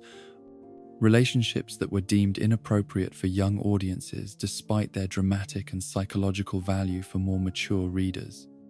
The absence of her character from these publications created a void that was filled by less complex adversaries whose motivations and methods fit more easily within the rigid moral framework that the code required. The return of Catwoman to comic book publications during the Silver Age of storytelling represented both restoration of a popular character and opportunity to explore new interpretations of her origins and motivations that would comply with evolved censorship standards while maintaining the essential elements that had made her compelling to readers. The stories that marked her reintroduction attempted to balance respect for her established character traits with requirements for more clearly defined moral boundaries between heroic and villainous behavior. The Silver Age interpretation of Catwoman's character emphasized elements of her personality that could be presented as fundamentally heroic despite her criminal activities, suggesting that her illegal behavior represented misdirected heroic impulses rather than genuine criminal intent. This approach allowed creators to maintain her adversarial relationship with Batman, while also suggesting that eventual permanent reformation remained possible if appropriate circumstances and motivations could be provided. The technological elements that began appearing in Catwoman's equipment during this period reflected the Silver Age's fascination with science fiction concepts and futuristic gadgetry, yet these additions often seemed inconsistent with her established character traits and methods. The sophisticated devices that supplemented her basic costume and whip created tactical capabilities that exceeded what individual criminal could realistically obtain or maintain, suggesting resources and support systems that were never adequately explained within the stories themselves. The adventures that defined Catwoman's Silver Age appearances often featured elaborate schemes and exotic locations that bore little resemblance to the street-level crime that had characterized her earlier activities, instead presenting her as participant in cosmic conflicts and interdimensional adventures that challenged her established identity as fundamentally earthbound criminal. These expanded storylines provided opportunities for character development while also creating inconsistencies that would later require explanation or retraction through revised continuity. The relationship between the Golden Age Catwoman and her Silver Age successor reflected broader changes in comic book storytelling that emphasized action and adventure over psychological complexity, yet also demonstrated the enduring appeal of a character whose fundamental nature transcended the specific details of any single interpretation or continuity. The evolution from psychologically damaged flight attendant to reformed criminal to cosmic adventurer illustrated both the flexibility of the basic concept and the challenges involved in maintaining character consistency across multiple creative teams and editorial philosophies. The legacy of these early interpretations of Catwoman's character would continue to influence later versions of her story, even as creators moved toward more realistic and psychologically complex portrayals that better reflected contemporary understanding of trauma, criminal behavior, and moral ambiguity. The Golden and Silver Age stories established fundamental elements of her relationship with Batman, while also demonstrating that her character possessed sufficient depth and complexity to support multiple interpretations without losing essential identity that made her unique among comic book characters. The creation of Earth 2 as a distinct continuity within the expanding DC Comics multiverse represented more than a simple editorial solution to the problem of conflicting character histories. It provided an opportunity to explore alternative destinies for beloved figures whose development had been constrained by the requirements of ongoing serialization and the commercial necessity of maintaining characters in states of perpetual conflict rather than allowing them to achieve genuine resolution and personal growth. Within this parallel reality, the story of Selina Kyle could unfold according to different principles, guided by the possibility that redemption was not merely a temporary state to be abandoned when dramatic tension required renewed conflict, but rather a permanent transformation that could lead to happiness, fulfillment, and the kind of domestic tranquility that the main continuity's editorial mandates made impossible to sustain. The Earth 2 version of Selina Kyle's reformation began with the same psychological struggles and moral conflicts that had characterized her mainstream counterparts' attempts to abandon criminal activities. Yet in this reality, the internal and external forces that typically conspired to draw her back into illegal behavior were either absent or successfully overcome through strength of will and the support of relationships that proved more durable than the temporary alliances that had defined her previous existence. The decision to pursue legitimate activities rather than returning to the profitable but dangerous world of costumed crime represented a fundamental choice about the kind of person she wished to become and the kind of life she wanted to build for herself and those she had come to care about. The process of establishing a legal identity and finding conventional employment presented challenges that mainstream comic narratives rarely addressed in detail, requiring her to navigate bureaucratic systems and social expectations that were designed for individuals whose backgrounds contained no significant gaps in documentation or periods of existence outside normal societal structures. The skills that had made her successful as a criminal proved surprisingly adaptable to legitimate enterprises. Her physical conditioning and strategic thinking, finding application in security consulting work that allowed her to use her expertise in protecting property rather than stealing it. The relationship that developed between the reformed Selina Kyle and Bruce Wayne during this period was characterized by a gradual deepening of trust and mutual understanding that transcended the complex dynamics of cat and mouse games that had defined their previous interactions. The absence of the fundamental conflict that had always existed between Batman's mission and Catwoman's criminal activities created space for emotional intimacy and genuine partnership that had been impossible when their Batmans. Professional obligations placed them on opposite sides of moral and legal boundaries. The courtship that evolved between Bruce and Selina unfolded with the careful deliberation of two people who had learned through hard experience that trust was a precious commodity that could not be assumed or granted lightly, yet whose growing certainty about their compatibility and shared values gradually overcame the defensive patterns that had protected them from previous disappointments and betrayals. Their relationship represented not merely romantic attraction between two exceptional individuals, but also the possibility that people shaped by trauma and loss could find healing and wholeness through connection with others who understood their struggles and accepted their imperfections. The wedding that united Bruce Wayne and Selina Kyle marked not only their personal commitment to each other, but also a symbolic victory for the principle that redemption was possible, even for those whose past actions had placed them outside conventional social acceptance, that love could provide the foundation for transformation that purely individual effort might never achieve. The ceremony itself was conducted with the privacy and security considerations that their unusual backgrounds required, yet within the constraints imposed by their circumstances. It represented a celebration of hope triumphant over cynicism and faith, vindicated despite previous evidence of human weakness and moral failure. The Wayne Manor that became Selina's home following their marriage was transformed by her presence from a monument to solitary dedication into something approaching a normal family residence. her influence softening the austere efficiency that had characterized Bruce's bachelor existence while adding warmth and spontaneity to domestic routines that had previously been organized around the demands of his nocturnal, crime-fighting activities.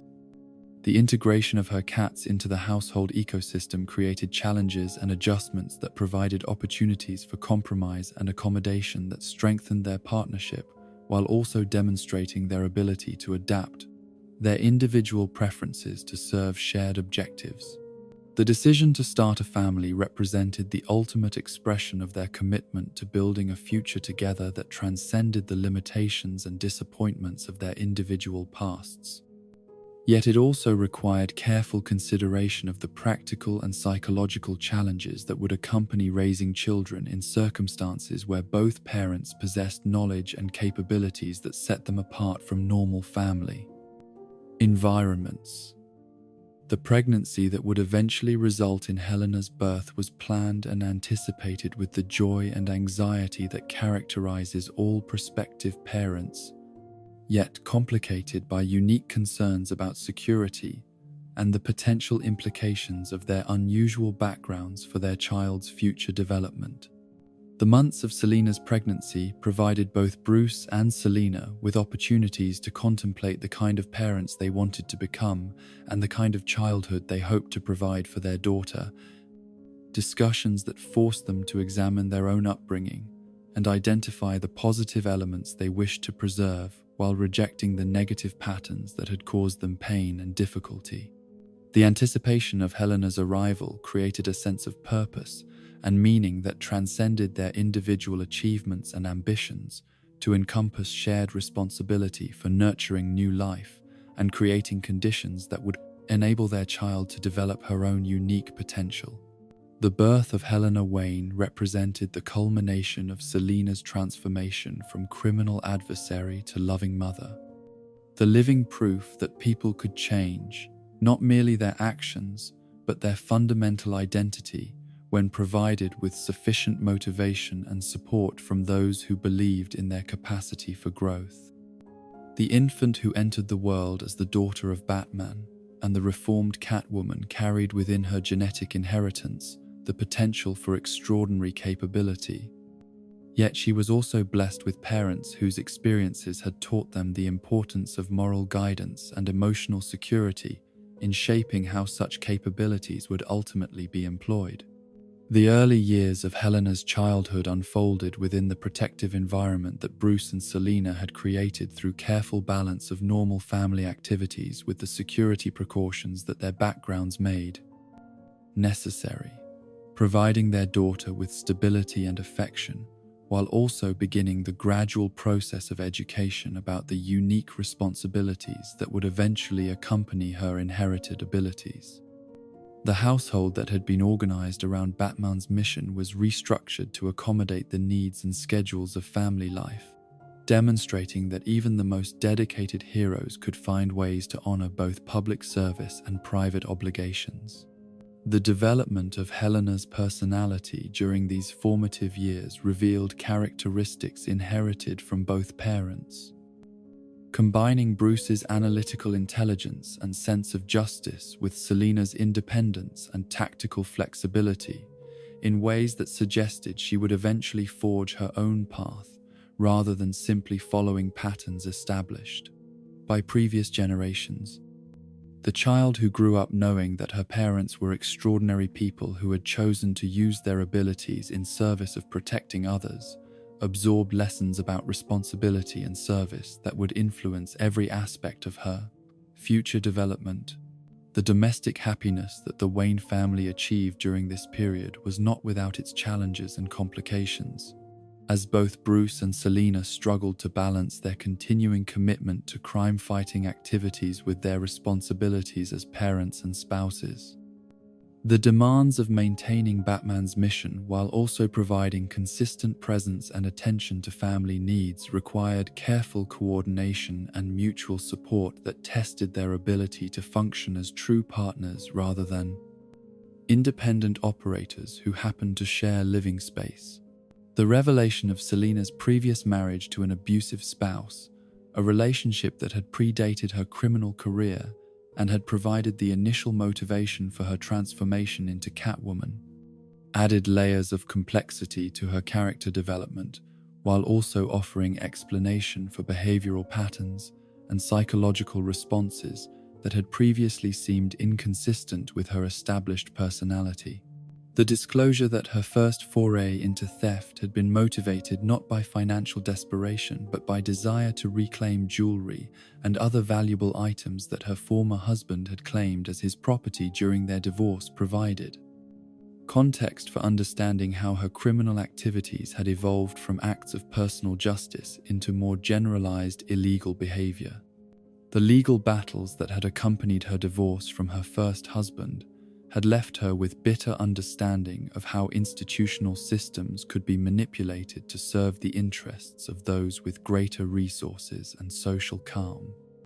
Connections, experiences that had contributed to her distrust of official authority and her preference for direct action over legal remedies when addressing injustices. The theft of her own possessions had provided her with first taste of the adrenaline rush and sense of empowerment that accompanied successful criminal activities.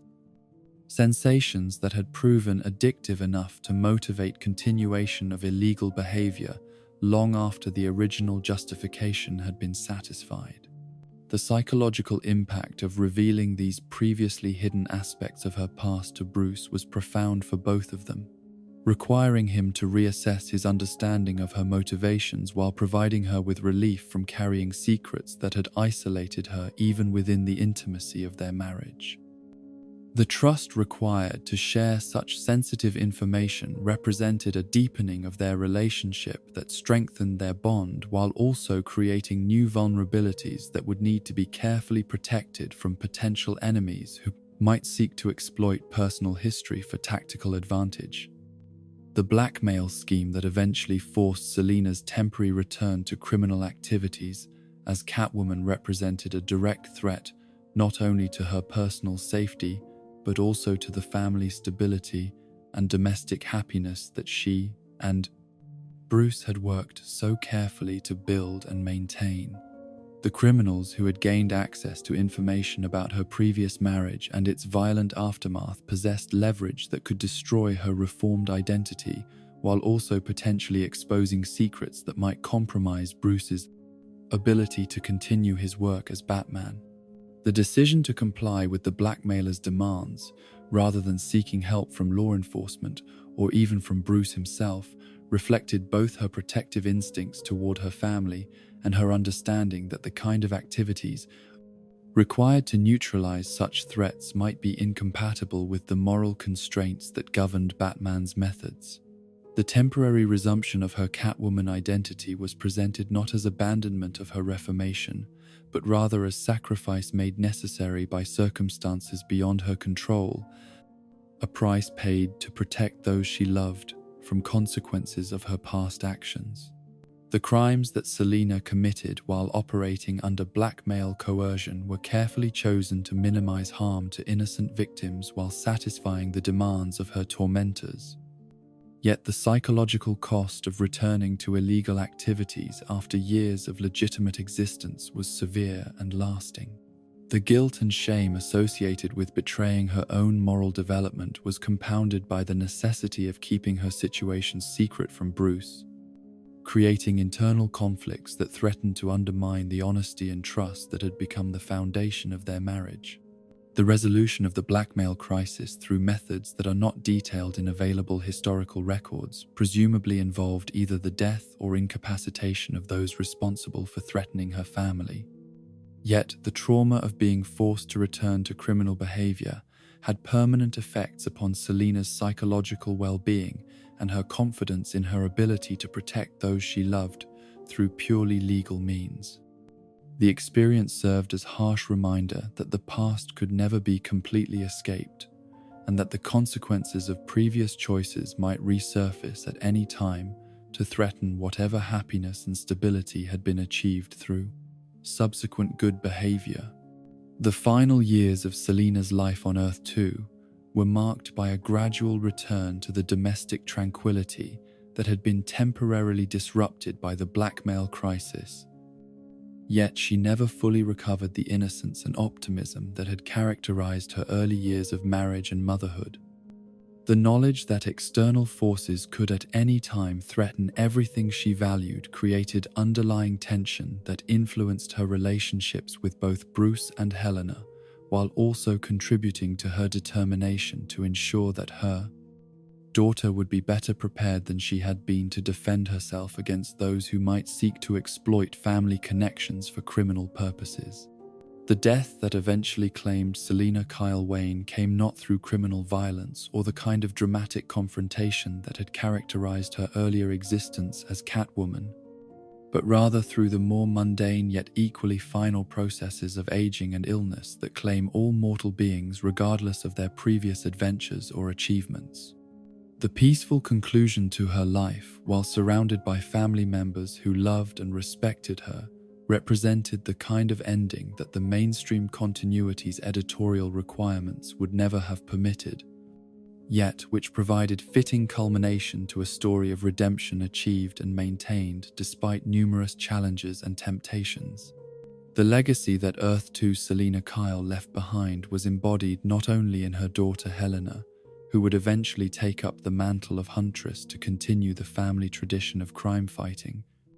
but also in the proof she had provided that fundamental character transformation was possible for those willing to make the necessary sacrifices and accept the support of others who believed in their potential for positive change. Her story served as counterpoint to the more cynical narratives that dominated mainstream comic continuity, demonstrating that happy endings were not incompatible with complex characterization or realistic portrayal of human psychology and motivation. The impact of Earth 2 Selina's story upon subsequent interpretations of the character would continue to influence creators and readers long after the crisis on Infinite Earths eliminated the parallel universe where her redemptive arc had been allowed to reach its natural conclusion, providing template for understanding how her mainstream counterpart might develop if circumstances ever permitted permanent resolution of the conflicts that kept her trapped in cycles of reformation and relapse. The revolution in comic book storytelling that Frank Miller initiated with his groundbreaking Batman Year One storyline represented far more than a simple retelling of familiar origin stories. It marked a fundamental shift towards psychological realism and moral complexity that challenged readers' comfortable assumptions about heroism and villainy, while forcing creators to grapple with the harsh social realities that shaped character development in ways that previous interpretations had glossed over or ignored entirely. Within this new framework of unflinching examination of urban decay and human frailty, the character of Selina Kyle emerged not as the psychologically damaged flight attendant or reformed criminal of earlier continuities, but as a survivor of circumstances so brutal and dehumanizing that her transformation into Catwoman seemed not merely understandable but inevitable. A logical response to systematic oppression and exploitation that offered few alternatives for someone seeking to maintain dignity and independence in a world that viewed her primarily as commodity to be consumed. The East End of Gotham City, where Miller's version of Selina Kyle pursued her survival, was a landscape that bore little resemblance to the romanticized urban environments of earlier comic book narratives, instead presenting readers with an uncompromising portrait of economic desperation and social abandonment that had transformed entire neighborhoods into predatory ecosystems where the strong exploited the weak according to rules that bore no relationship to conventional notions of justice or moral order. The streets that Selina navigated daily were territories controlled by criminals who operated with impunity due to police corruption and municipal indifference, creating conditions where legitimate employment and lawful behavior were not merely difficult but potentially suicidal for those without connections to protective institutions or access to resources that could purchase safety from systematic victimization.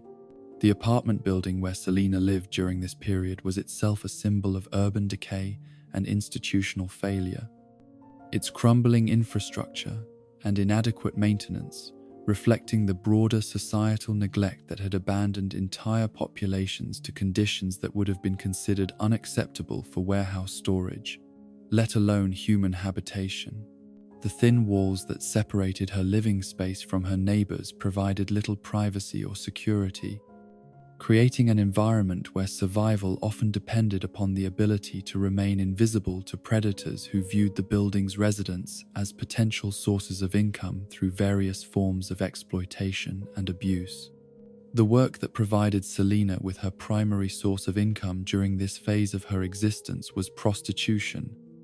an occupation that Miller presented not as moral failing or personal weakness, but as rational response to economic circumstances that offered few alternatives for women without education, family support, or legitimate employment opportunities that could provide sufficient income for basic survival needs. The controversial nature of this aspect of her background reflected Miller's commitment to honest examination of the social conditions that created and sustained urban poverty, while also acknowledging the complex relationship between victimization and agency that characterized the lives of those forced to operate outside conventional social structures. The psychological toll of survival through sex work was portrayed with unflinching attention to the ways in which such experiences shaped Selina's understanding of power dynamics, trust, and the fundamental relationship between vulnerability and exploitation that governed interactions between those who possessed resources and those who were forced to provide services in exchange for basic necessities. The clients who purchased her services represented the full spectrum of masculine psychology and social position, from lonely men seeking temporary connection to predatory individuals who viewed her humanity as irrelevant to their own gratification. Encounters that provided her with comprehensive education in the varieties of masculine weakness and cruelty that would later inform her criminal activities and her complex relationship with Batman. The gradual transition from survival sex work to cat burglary represented not abandonment of one criminal activity for another, but rather evolution from reactive victimization toward proactive agency. From situations where others controlled the terms of interaction to circumstances where her own skills and planning determined outcomes. The discovery that she possessed natural aptitude for stealth, acrobatics, and strategic thinking provided her with alternatives to sex work that offered greater personal autonomy while also engaging capabilities that had remained dormant during her years of simply enduring whatever circumstances imposed upon her. The first successful burglaries that established her reputation within Gotham's criminal community were characterized by sophistication and precision that distinguished her work from the crude smash-and-grab operations that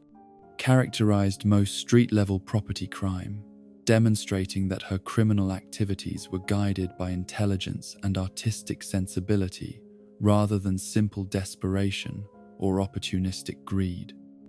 The careful selection of targets, the elegant methods employed to overcome security measures, and the absence of unnecessary violence or destruction marked her as professional whose activities transcended mere theft to approach the level of performance art. The cats that shared her living space and provided her with the companionship and emotional support that human relationships had failed to deliver became both symbols of her independence and practical allies whose presence served multiple functions in her daily survival strategies. The felines that gathered around her possessed the same wariness and adaptive intelligence that characterized her own approach to navigating dangerous environments, creating bonds based on mutual recognition of shared circumstances rather than the kind of sentimental attachment that characterized conventional pet ownership. The relationship that developed between Selina and the neighborhood children who existed in circumstances similar to her own reflected her growing understanding that survival was not merely individual achievement but also community responsibility, that her success in establishing relative security carried with it obligations to protect and nurture those who had not yet developed the capabilities necessary for independent survival. The informal network of information and mutual assistance that she created among the East End's most vulnerable residents provided both practical benefits and psychological satisfaction that transcended the material rewards of criminal activities. The encounter with Batman that would fundamentally alter the trajectory of both their lives occurred during one of her routine burglary operations. When the Dark Knight's investigation of criminal activities in the East End brought him into proximity with someone whose capabilities and methods immediately distinguished her from the conventional criminals he normally encountered. The mutual recognition that passed between them during their first confrontation transcended simple adversarial dynamics to encompass acknowledgement of shared competence and similar dedication to excellence in their respective chosen activities. The complexity of their initial interactions was heightened by the obvious contradictions between Batman's mission to protect innocent citizens from criminal predation and his growing awareness that Selina's illegal activities were responses to social conditions that his crime-fighting efforts did little to address or improve. The recognition that she was simultaneously criminal and victim, predator and prey, created moral ambiguities that challenged his established frameworks for understanding justice and appropriate responses to illegal behavior. The pimp known as Stan, who controlled much of the East End's sex trade, represented the kind of systematic exploiter whose operations created and maintained the conditions that forced women like Selina into situations where survival required acceptance of degrading and dangerous work, yet whose connections to corrupt law enforcement officials provided him with protection from legal consequences for his criminal activities. His organization operated according to principles of territorial control and systematic intimidation that made resistance dangerous while ensuring that those under his influence remained dependent upon his protection from even worse forms of exploitation and abuse. The kidnapping of Maggie Kyle, that served as the catalyst for Selina's first act of lethal violence, demonstrated the extent to which criminals like Stan would go to maintain control over their territories and the people within them, using family connections and emotional bonds as weapons to ensure compliance with their demands and to punish those who attempted to establish independence from their control. The threat to her sister represented not merely personal danger, but also attack upon the only remaining connection Selina maintained to conventional morality and social obligation, forcing her to choose between her own safety and the protection of someone whose welfare she valued more than her own survival. The decision to kill Stan in order to rescue her sister marked a fundamental transformation in Selina's relationship to violence and moral compromise, representing her first conscious choice to employ lethal force not in self-defense, but as proactive solution to problems that could not be resolved through legal channels or conventional social mechanisms. The psychological impact of taking human life was profound and permanent, eliminating whatever illusions she might have maintained about her ability to return to conventional social existence, while also demonstrating her willingness to accept whatever consequences might follow from actions necessary to protect those she loved. The aftermath of Stan's death required careful management of both practical and psychological challenges, as Selina was forced to dispose of evidence while also processing the emotional impact of her first homicide and its implications for her future development and moral identity. The knowledge that she possessed the capability and willingness to kill when circumstances required such extreme measures changed her understanding of her own nature, while also affecting how others perceived and interacted with her within the criminal and law enforcement communities. The controversial nature of Miller's prostitution backstory for Selina Kyle generated significant debate within both creative and fan communities, with critics arguing that the storyline unnecessarily sexualized and degraded a character whose appeal had previously been based upon intelligence, independence, and moral ambiguity rather than victimization and exploitation. The publisher's eventual decision to modify this aspect of her origin story reflected both commercial concerns about controversial content and creative recognition that the character's long-term development might be better served by backgrounds that emphasized her agency and capability rather than her victimization. The retcon that transformed Selina from actual sex worker to someone who had merely posed as prostitute while stealing from clients represented an attempt to preserve the gritty realism that Miller had brought to her character, while also addressing concerns about the implications of genuine prostitution for her psychological development and moral standing. This modified version of her background maintained the East End setting and the atmosphere of urban decay, while providing alternative explanation for her knowledge of criminal methods and her complicated relationship with conventional 2-3 morality.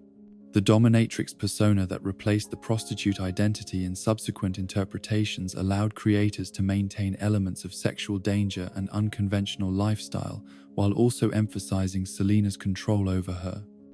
circumstances and her clients, rather than presenting her as victim of systematic exploitation.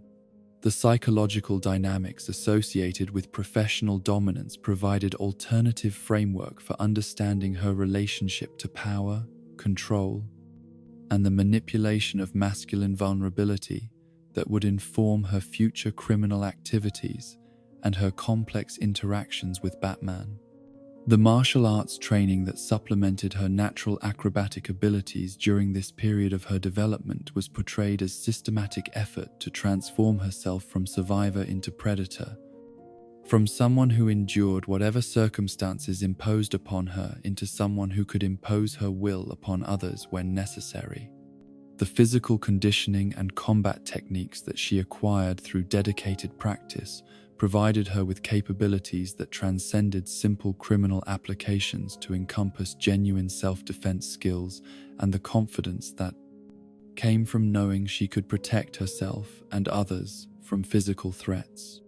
The costume that emerged from this phase of her character development reflected both practical considerations and psychological needs, combining functional elements that enhanced her criminal capabilities with symbolic elements that expressed her identity and intentions in ways that transcended mere disguise or concealment. The sleek black design that would become her signature visual identity represented integration of predatory aesthetics with feminine sensuality, creating image that communicated both danger and allure in ways that provided tactical advantages during criminal activities, while also expressing her complex relationship to traditional feminine roles and expectations. The reputation that Selina established during this period as someone who could accomplish objectives that defeated other criminals was built upon combination of technical skill, strategic intelligence, and psychological insight that distinguished her work from conventional crime, while also attracting attention from law enforcement agencies and criminal organizations that recognized her unique capabilities. The respect that her accomplishments earned within Gotham's underworld was based not upon intimidation or violence, but upon consistent demonstration of competence and reliability that made her valuable ally and dangerous opponent. The psychological complexity that Miller brought to Selina Kyle's character during this transformative period established foundation elements that would influence all subsequent interpretations of her development, creating framework for understanding her motivations and methods that acknowledged both the harsh realities that had shaped her and the strength of will that had enabled her to transcend victimization to achieve agency and place for a do-fade independence. The woman who emerged from the East End possessed capabilities and confidence that would enable her to function as equal partner with Batman, while also maintaining the moral ambiguity that made her one of comics' most compelling and enduring characters. The legacy of Miller's interpretation of Catwoman's origins continued to influence creative approaches to the character long after the specific details of her background had been modified or replaced, establishing precedent for treating her as a complex individual whose criminal activities were responses to social conditions rather than expressions of inherent evil or psychological damage. The realistic portrayal of urban poverty and its effects upon character development provided template for understanding how environmental factors could shape individual choices while still maintaining emphasis upon personal responsibility and moral agency that distinguished heroic narratives from simple victimization stories. The post-crisis reconstruction of DC Comics continuity that followed the reality-altering events of 1986's Crisis on Infinite Earths provided creators with unprecedented opportunities to box in den. Reimagine beloved characters without the constraints of accumulated decades of sometimes contradictory storylines. Yet this creative freedom also carried the responsibility of preserving essential character elements while adapting them to serve contemporary narrative needs and reflect evolved understanding of psychology, social dynamics, and moral complexity. Within this reconstructed universe, Selina Kyle's development as Catwoman would undergo its most sophisticated and psychologically nuanced exploration, transforming her from a character whose criminal activities were explained through external trauma or circumstantial necessity into someone whose moral ambiguity reflected deliberate choices about how to respond to a world that offered few clear distinctions between right and wrong, heroism and villainy, justice and revenge. The Catwoman who emerged from this creative renaissance was neither the psychologically damaged flight attendant of the Golden Age nor the reformed criminal of Earth 2, but rather a complex individual whose criminal career represented conscious rebellion against social structures that had failed to protect the vulnerable, while also serving as expression of capabilities and ambitions that transcended conventional boundaries of legal behavior. Her activities as a master thief were motivated not merely by financial necessity or psychological compulsion, but by genuine appreciation for the artistry and challenge involved in overcoming sophisticated security systems while acquiring objects whose beauty or historical significance justified the risks involved in their acquisition. The evolution of her relationship with Batman during this period reflected growing mutual recognition that their apparent opposition masked fundamental similarities in motivation and method, that both were individuals who had chosen to operate outside conventional social structures in pursuit of objectives that official institutions seemed incapable of addressing effectively. The cat-and-mouse dynamic that had characterized their earlier encounters gradually gave way to more complex interactions that acknowledged their shared commitment to protecting innocent people while also recognizing that their different approaches to achieving this goal might sometimes bring them into conflict despite their compatible ultimate objectives. The Hush storyline that marked a crucial turning point in Catwoman's character development demonstrated how deeply her relationship with Batman had evolved beyond simple adversarial dynamics to encompass genuine partnership and mutual dependence, with both characters acknowledging that their individual capabilities were enhanced rather than diminished by cooperation and collaboration. The trust that developed between them during this extended narrative represented validation of the possibility that people with complicated pasts and morally ambiguous methods could find common ground based on shared values and compatible goals rather than identical approaches to achieving them. The role of protector that Selina assumed for Gotham's East End during this period reflected her growing understanding that her exceptional capabilities carried with them responsibilities that extended beyond personal survival and material acquisition to encompass obligation to use her skills in service of those who lacked the resources or abilities necessary to protect themselves from systematic exploitation and abuse. The transformation from criminal who happened to help others incidentally to someone who consciously chose to serve as guardian for vulnerable populations represented fundamental shift in her self-perception and moral framework. The criminal organizations and corrupt officials who had previously viewed the East End as territory to be exploited discovered that Selina's protection of her chosen community was backed by capabilities and determination that made continued predation both dangerous and unprofitable, forcing them to redirect their activities toward areas where resistance was less organized and effective. The methods she employed to discourage criminal exploitation of her neighbors combined her established skills in stealth and infiltration with psychological warfare techniques that emphasized the certainty of retaliation rather than the severity of immediate punishment. The network of informants and allies that Selina developed among the East End's residents represented practical application of lessons learned during her years of street survival,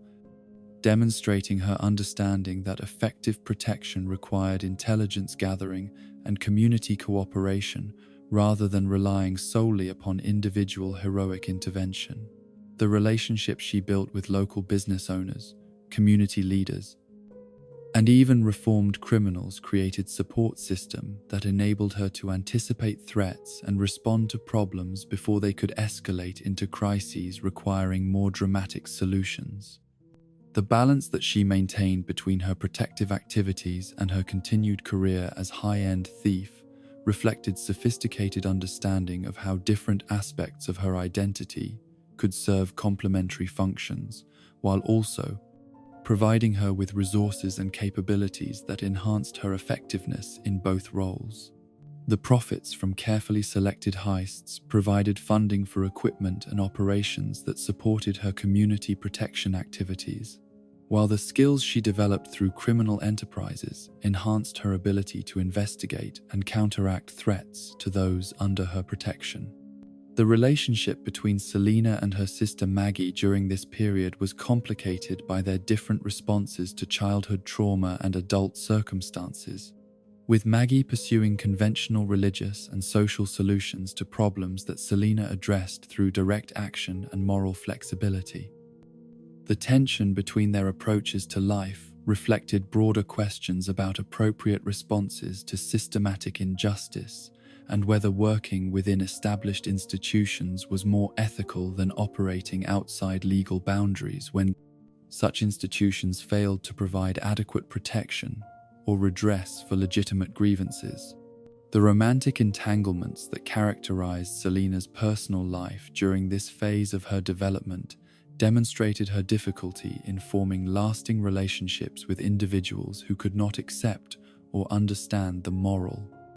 complexity that defined her approach to life and her unwillingness to compromise her principles or abandon her responsibilities for the sake of conventional domestic happiness.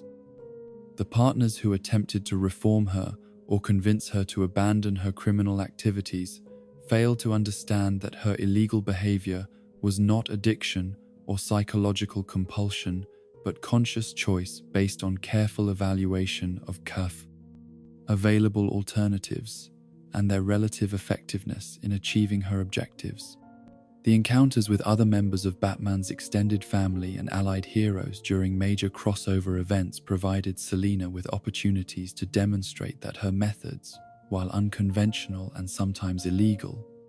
could be valuable assets in conflicts that required capabilities and perspectives not available through traditional heroic approaches.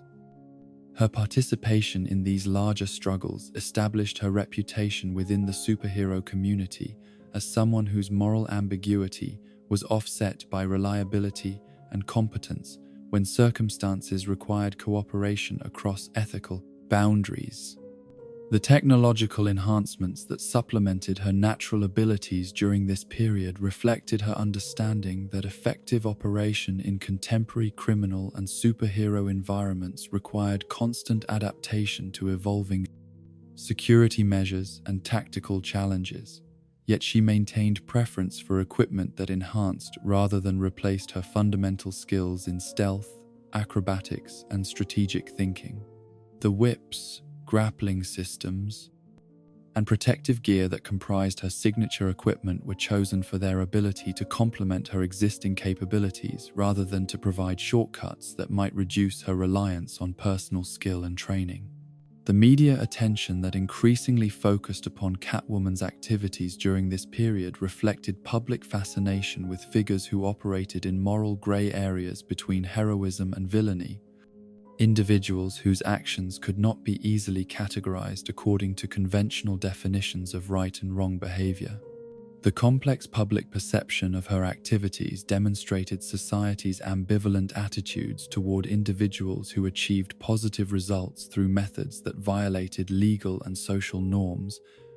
creating debates about whether ends could justify means when official institutions failed to address systematic problems effectively. The psychological studies and academic analyses that began appearing during this time attempted to understand the motivations and mental processes that enabled individuals like Catwoman to function effectively while maintaining moral frameworks that differed significantly from mainstream social expectations. Yet these scholarly investigations often failed to capture the experiential realities that shape such complex ethical positions. The difficulty that conventional psychology encountered in categorizing her behavior reflected limitations of theoretical models that assumed clear distinctions between mental health and pathology, legal and illegal behavior, selfishness and altruism. The law enforcement agencies that attempted to apprehend or monitor Catwoman during her community protection activities faced unprecedented challenges in determining appropriate responses to someone whose illegal methods were employed in aid. Service of objectives that police departments shared but were unable to achieve through conventional law enforcement techniques. The jurisdictional and procedural constraints that limited official response to systematic criminal exploitation of vulnerable populations created situations where Selina's extra-legal activities filled gaps that democratic institutions seemed incapable of addressing effectively. The criminal justice system's attempts to prosecute Catwoman when she was occasionally captured were complicated by the difficulty of proving intent and the practical problems associated with building cases against someone whose activities often served public interests despite their illegal nature. The prosecutors and judges who encountered her during legal proceedings struggled to apply punishment frameworks designed for conventional criminals to someone whose motivations and methods defied standard categories of criminal behavior, and whose continued freedom might serve justice more effectively than incarceration. The philosophical questions raised by Catwoman's approach to moral decision-making during this period extended beyond comic book narratives to encompass broader debates about civil disobedience, vigilante justice, and the responsibilities of individuals who possessed exceptional capabilities in societies where democratic institutions failed to protect the most vulnerable citizens. Her example provided concrete illustration of how principled individuals might respond to systematic injustice when legal remedies proved inadequate or unavailable, while also demonstrating the personal costs associated with choosing to operate outside conventional social structures. The influence that Selina's example had upon other individuals who found themselves in similar circumstances created ripple effects that extended her impact beyond her immediate sphere of operation, inspiring others to develop their own approaches to addressing problems that official institutions ignored or handled inadequately.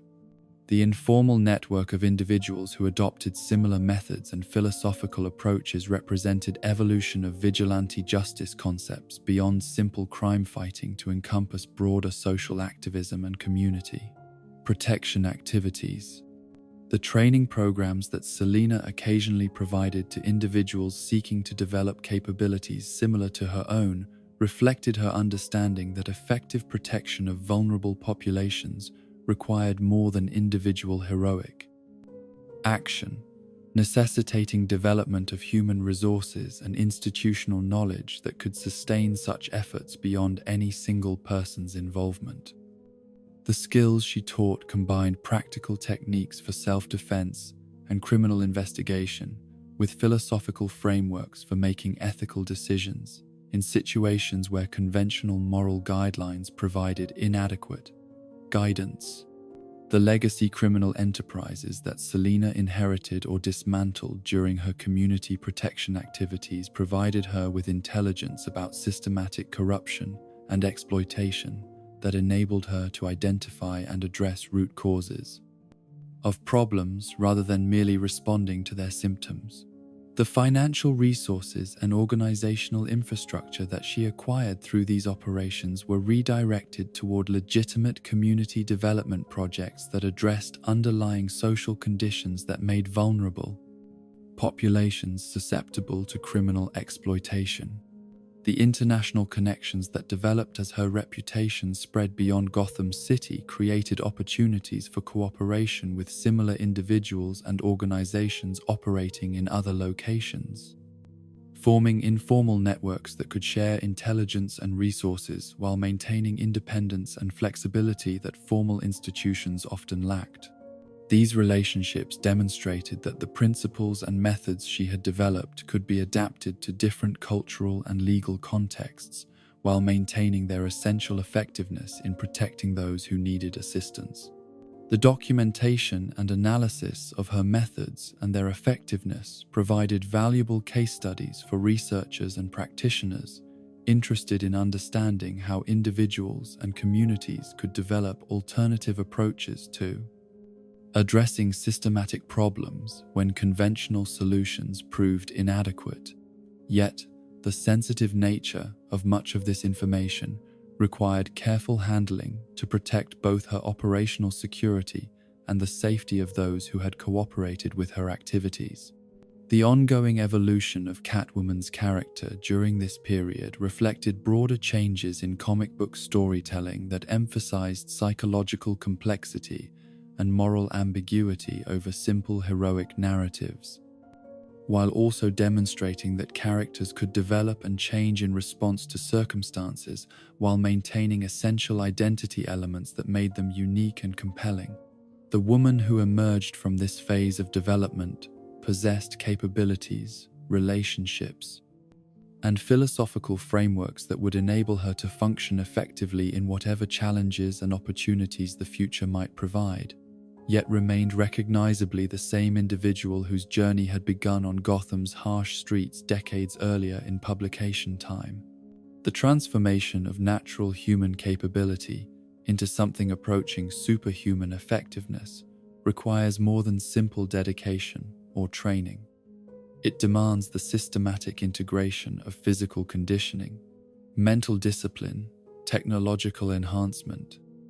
and philosophical framework that enables an individual to transcend normal limitations while maintaining psychological coherence and moral purpose in circumstances that would overwhelm ordinary people through their complexity and danger. The skills that defined Selina Kyle's effectiveness as Catwoman represented the culmination of years of deliberate development, guided by practical necessity, strategic intelligence, and artistic sensibility that transformed survival techniques into instruments of precision and power capable of functioning effectively against opponents whose resources and capabilities exceeded those of conventional criminals or law enforcement personnel. The martial arts foundation that provided the structural basis for all of Catwoman's physical capabilities was not derived from any single discipline or school,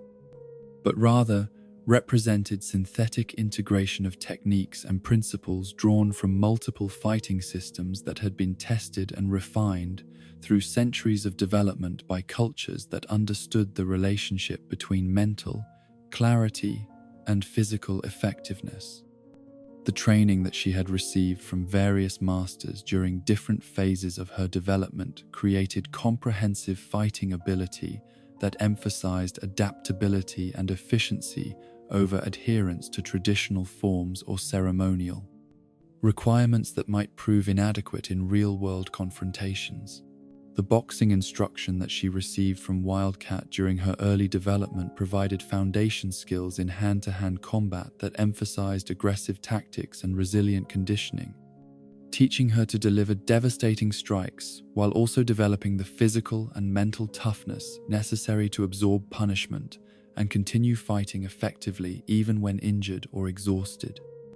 The gymnasium training that supplemented these lessons created cardiovascular endurance and muscular strength that enabled sustained physical activity at intensity levels that would quickly incapacitate untrained individuals,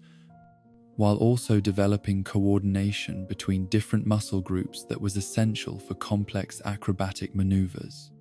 The street fighting techniques that she absorbed through observation and painful experience during her years of urban survival provided practical knowledge about violence that formal martial arts training often failed to address adequately, including understanding of how desperation and environment could be utilized as tactical advantages when facing opponents who possessed superior size, strength, or numbers.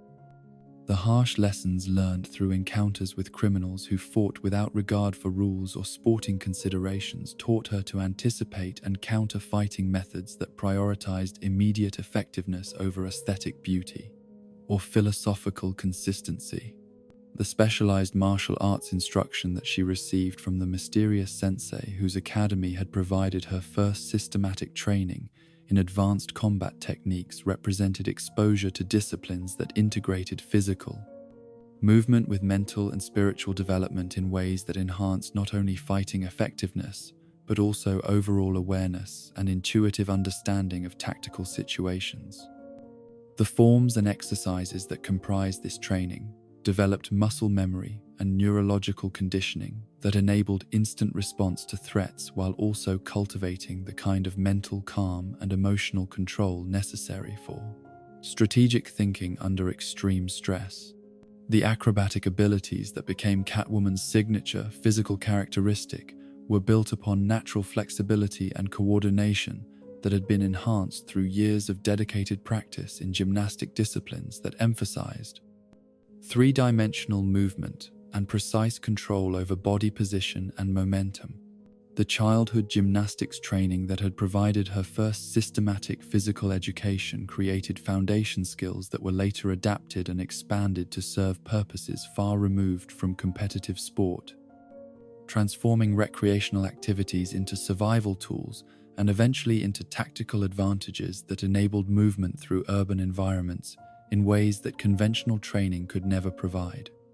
The stealth capabilities that enabled her to move undetected through heavily secured environments required integration of physical skills with psychological understanding of human perception and behavior, combining knowledge of how security systems functioned with insights into the mental processes that governed how guards and observers processed sensory information. The techniques that she developed for remaining invisible to both technological surveillance and human observation drew upon principles borrowed from military reconnaissance training, theatrical stagecraft,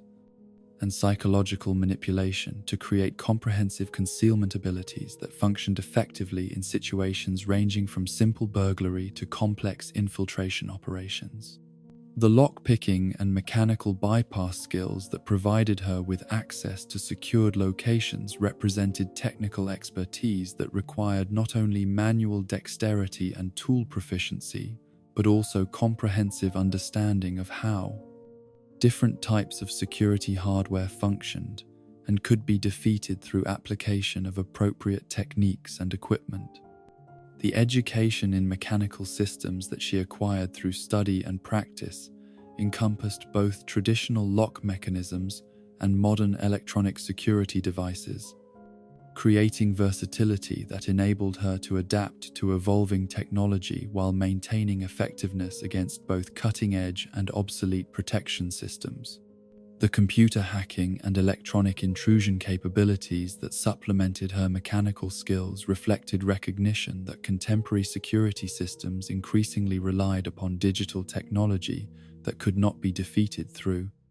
purely physical methods, requiring development of technical knowledge and programming expertise that enabled her to manipulate computerized systems from both internal and remote access points. The training in information technology that she pursued through various sources created understanding of network architecture, encryption protocols, and system vulnerabilities that could be exploited to gain unauthorized access to data and control systems. The hot wiring and vehicle operations skills that provided her with transportation options during criminal activities encompassed knowledge of automotive systems that enabled her to start and operate various types of vehicles without foray keys or authorization, while also developing driving techniques that prioritized speed and evasion over comfort or fuel efficiency. The high-performance driving abilities that she cultivated through practice and instruction created capabilities that enabled escape and pursuit operations through urban environments that would challenge professional drivers, while her understanding of motorcycle operation provided additional tactical flexibility for situations where four-wheeled vehicles proved inadequate. The whip mastery, that became her most distinctive combat technique, required development of coordination and timing that exceeded normal human capability, combining precise muscle control with spatial awareness that enabled her to employ flexible weapons with accuracy and power that conventional training methods could rarely achieve. The various types of whips that she utilized for different purposes required specific techniques and approaches that reflected their individual characteristics and optimal applications. From light leather whips designed for distraction and intimidation, to weighted metal chains capable of inflicting serious injury or destroying equipment.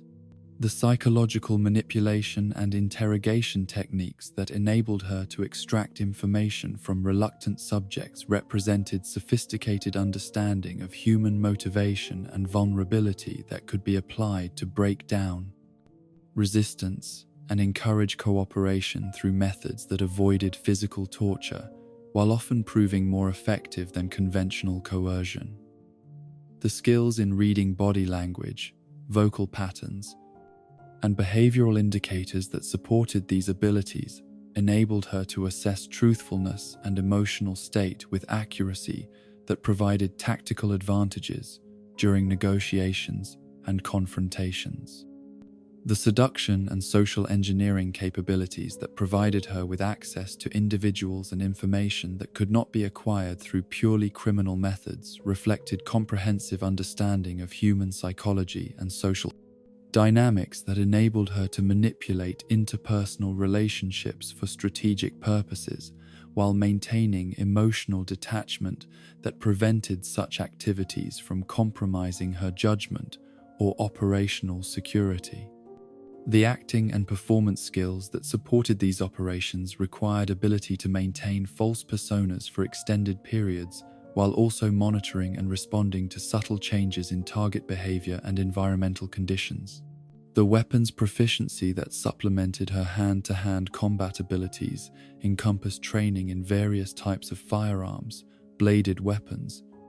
and improvised armaments that could be employed when situations required lethality or intimidation beyond what unarmed combat could provide. Yet her preference remained for non-lethal methods that achieved tactical objectives without creating unnecessary casualties or escalating conflicts beyond manageable parameters. The tactical shooting skills that she developed through practice and instruction emphasized accuracy and speed over raw firepower, focusing on precise shot placement that could disable rather than kill opponents when circumstances required use of deadly weapons. The medical and first aid knowledge that enabled her to treat injuries sustained during dangerous activities represented practical understanding of human anatomy and trauma care that could mean the difference between survival and death. When professional medical assistance was unavailable or inadvisable due to the circumstances surrounding her activities. The field medicine techniques that she learned through various sources created capability to address everything from minor injuries to serious trauma using equipment and supplies that could be carried in compact kits designed for covert operations. The surveillance and counter-surveillance skills that protected her from detection by law enforcement and hostile organizations required comprehensive understanding of how various tracking and monitoring technologies functioned and could be defeated or exploited for tactical advantage, while also developing awareness of human behavioral patterns that might indicate unwanted attention or developing threats. The techniques for conducting observation operations while avoiding detection by targets or third parties demanded patience and discipline that could be maintained for extended periods despite physical discomfort and psychological stress. The investigation and research capabilities that enabled her to gather intelligence about targets, opponents,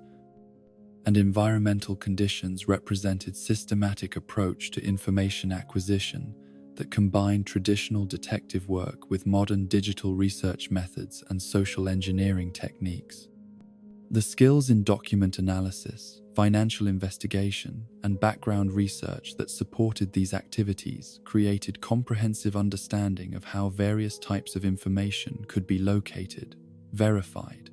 and utilized for tactical planning and strategic decision-making.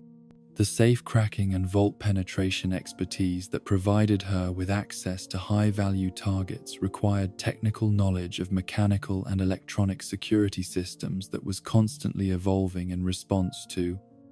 advancing technology and improved protection methods, demanding continuous learning and adaptation to maintain effectiveness against state-of-the-art installations.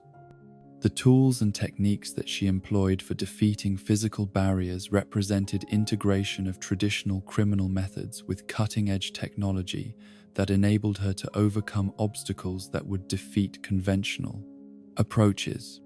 The planning and operational security protocols that governed her criminal activities reflected sophisticated understanding of how law enforcement and security organizations functioned and could be anticipated or misdirected through careful preparation and execution of operations that minimized exposure while maximizing probability of successful completion. The intelligence gathering and risk assessment procedures that preceded major operations created comprehensive understanding of threats and opportunities that informed tactical decisions and contingency planning. The physical conditioning regimen that maintained her capabilities at peak effectiveness required daily dedication to exercise and nutrition that enabled her to function at superhuman levels while also recovering quickly from injuries and stress that would incapacitate ordinary individuals for extended periods. The cardiovascular training, strength development, and flexibility maintenance that comprised this program created integrated physical capability that supported all aspects of her operations while also contributing to mental clarity and emotional stability. The connection with feline companions that provided both practical assistance and emotional support reflected her understanding that animals possessed capabilities and insights that could supplement human intelligence and intuition in ways that enhanced operational effectiveness while also providing the kind of uncomplicated companionship that human relationships often failed to deliver. The cats that shared her life possessed natural abilities in stealth, detection, and environmental awareness that made them valuable allies during reconnaissance and infiltration operations, while their presence also provided psychological benefits that helped maintain mental health under stressful conditions. The leadership and organizational skills that enabled her to coordinate complex operations involving multiple participants and moving parts represented understanding of human psychology and group dynamics that could be applied to criminal enterprises as effectively as to legitimate business activities, creating temporary alliances and working relationships that achieved specific objectives while maintaining operational security and individual autonomy. The ability to inspire loyalty and cooperation from subordinates and allies reflected combination of competence, reliability, and personal charisma that made her effective coordinator of activities requiring precision timing and flawless execution. Together, these diverse skills and capabilities created integrated identity that transcended simple criminal expertise to encompass comprehensive understanding of how individual excellence could be developed and applied to achieve objectives that exceeded normal human limitations, while also demonstrating that exceptional capability required not only natural talent and dedicated training, but also philosophical framework that provided meaning and direction for the application of such abilities in service of goals that justified the personal costs and risks associated with operating beyond conventional social boundaries. The labyrinthine complexity of human relationships becomes magnified exponentially when those relationships involve individuals whose lives operate beyond the conventional boundaries of social acceptability and legal behavior, creating emotional landscapes where traditional patterns of courtship, commitment, and companionship must be constantly renegotiated in the face of circumstances that most people never encounter or imagine. For Selina Kyle, whose existence as Catwoman placed her perpetually at the intersection of crime and justice, darkness and redemption, independence and connection, the challenge of forming and maintaining meaningful relationships was complicated not merely by the practical dangers inherent in her lifestyle, but by fundamental questions about identity, authenticity, and the possibility of genuine intimacy when one's true self remained hidden behind masks, both literal and metaphorical. The relationship that defined and dominated every other connection in Selina's life was her complex emotional entanglement with Bruce Wayne, a bond that transcended simple romantic attraction to encompass recognition of shared trauma, compatible capabilities, and complementary approaches to addressing the moral challenges that Gotham City presented to those who possessed the power and inclination to make a difference. Their connection operated simultaneously on multiple levels of meaning and significance.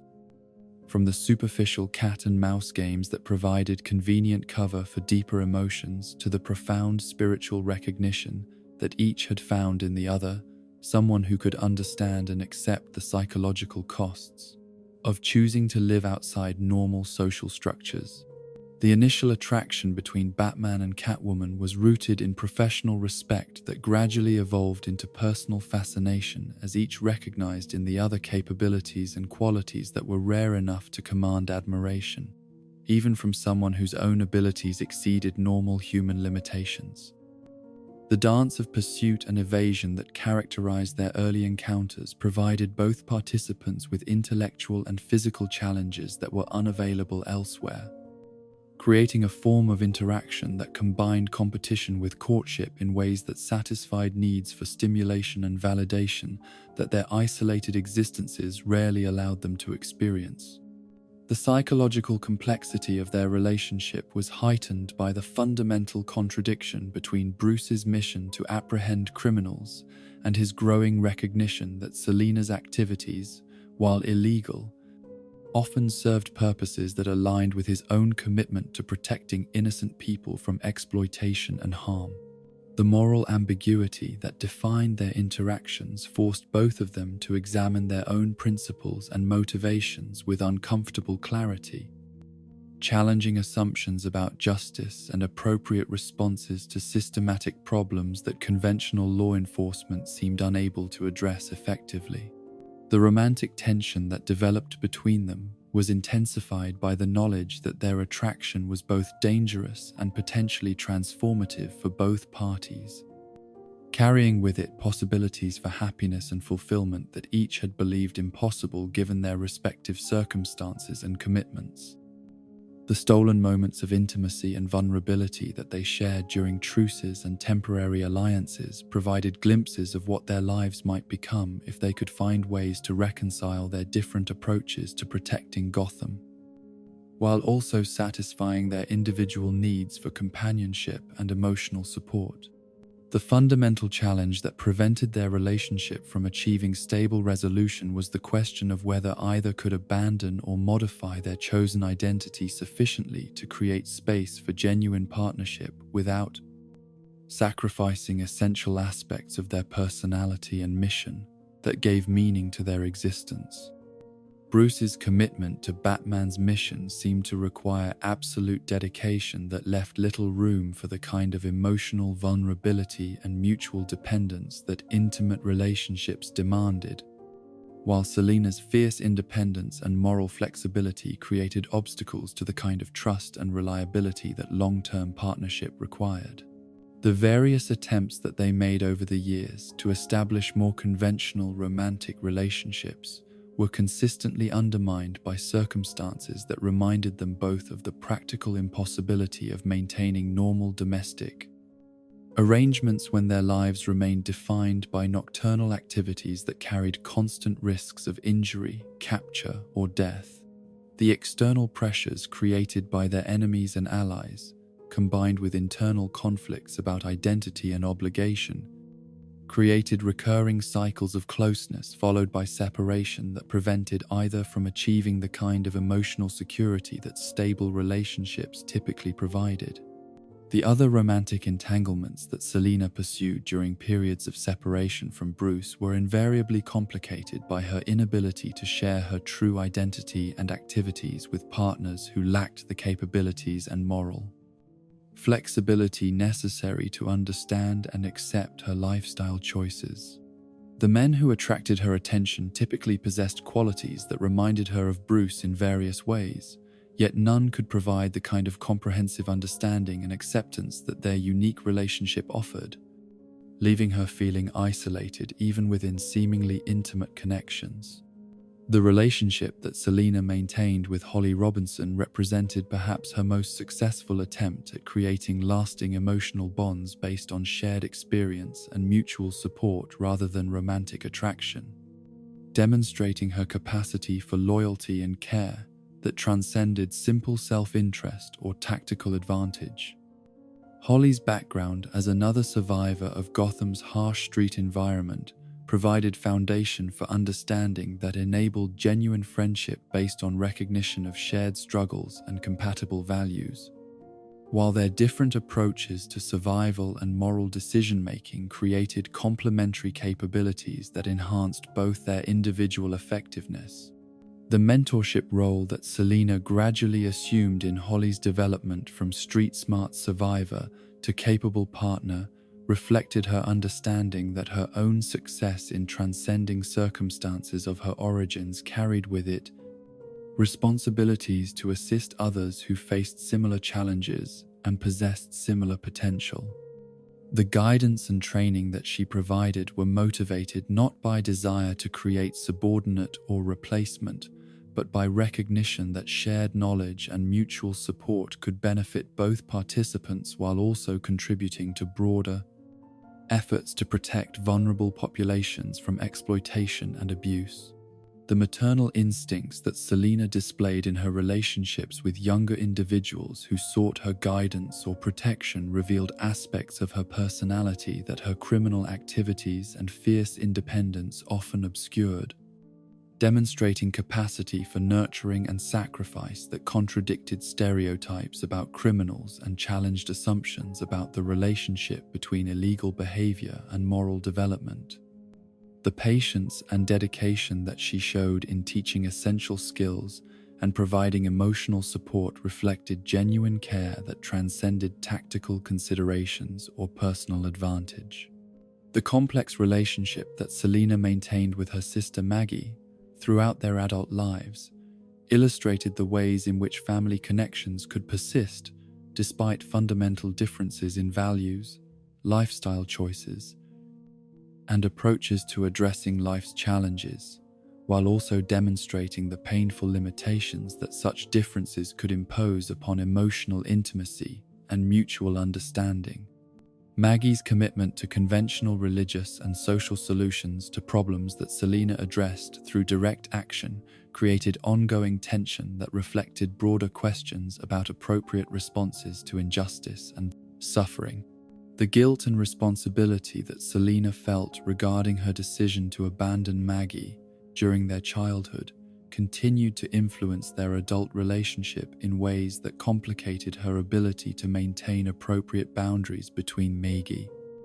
personal obligation and practical necessity, creating situations where her protective instincts toward her sister could be exploited by enemies who recognized family connections as potential vulnerabilities.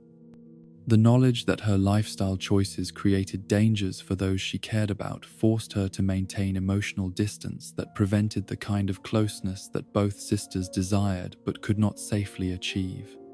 The friendships that Selina developed within Gotham's criminal community were governed by practical considerations and mutual benefit rather than emotional attachment. Yet some of these relationships evolved into genuine affection and loyalty that transcended simple business partnerships to encompass personal bonds based on shared experiences and compatible personalities. The other thieves, con artists, and independent operators who comprised her professional network provided social interaction and collaborative opportunities that satisfied needs for community and belonging that her isolated lifestyle otherwise failed to address. The relationships that Selina maintained with law enforcement personnel ranged from adversarial to cautiously cooperative, depending upon the individuals involved and the specific circumstances that brought them into contact. Yet even hostile interactions were sometimes characterized by mutual professional respect that acknowledged competence and dedication, despite fundamental disagreement about methods and objectives. The police officers and federal agents who pursued her activities with particular persistence often developed understanding of her motivations and methods that created complex dynamics combining opposition with grudging admiration. The connections that Selina formed with members of the broader superhero community during collaborative efforts to address threats that exceeded any individual's capabilities provided her with insights into alternative approaches to using exceptional abilities in service of protecting others, while also demonstrating that heroic identity was not incompatible with moral complexity and operational flexibility. The respect that she earned from heroes whose own methods and philosophies differed significantly from her own reflected recognition that effectiveness and good intentions could take many forms without compromising essential commitment to protecting innocent people. The therapeutic relationships that Selina occasionally pursued during periods of particular psychological stress or identity confusion were limited by her inability to share complete information about her activities and lifestyle. Yet even partial counseling provided valuable opportunities for self-examination and emotional processing that her typically isolated existence rarely permitted. The mental health professionals who worked with her faced unprecedented challenges in providing guidance and support to someone whose life experiences fell far outside normal therapeutic frameworks and whose continued effectiveness required maintaining psychological attitudes that conventional therapy might attempt to modify. The mentorship that Selina received from various teachers and guides throughout her development created lasting influences that shaped her approach to training others and sharing knowledge, while also providing her with models for how expertise and wisdom could be transmitted across generations and between individuals with different backgrounds and capabilities. The sensei who had provided her initial martial arts training, the various criminal specialists who had taught her technical skills, and the experienced operatives who had shared tactical knowledge all contributed to her understanding of how learning and teaching could serve both practical and spiritual purposes.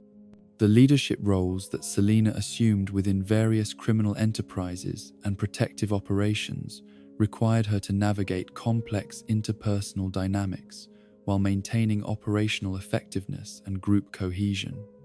Skills that drew upon all her experience with human psychology and motivation,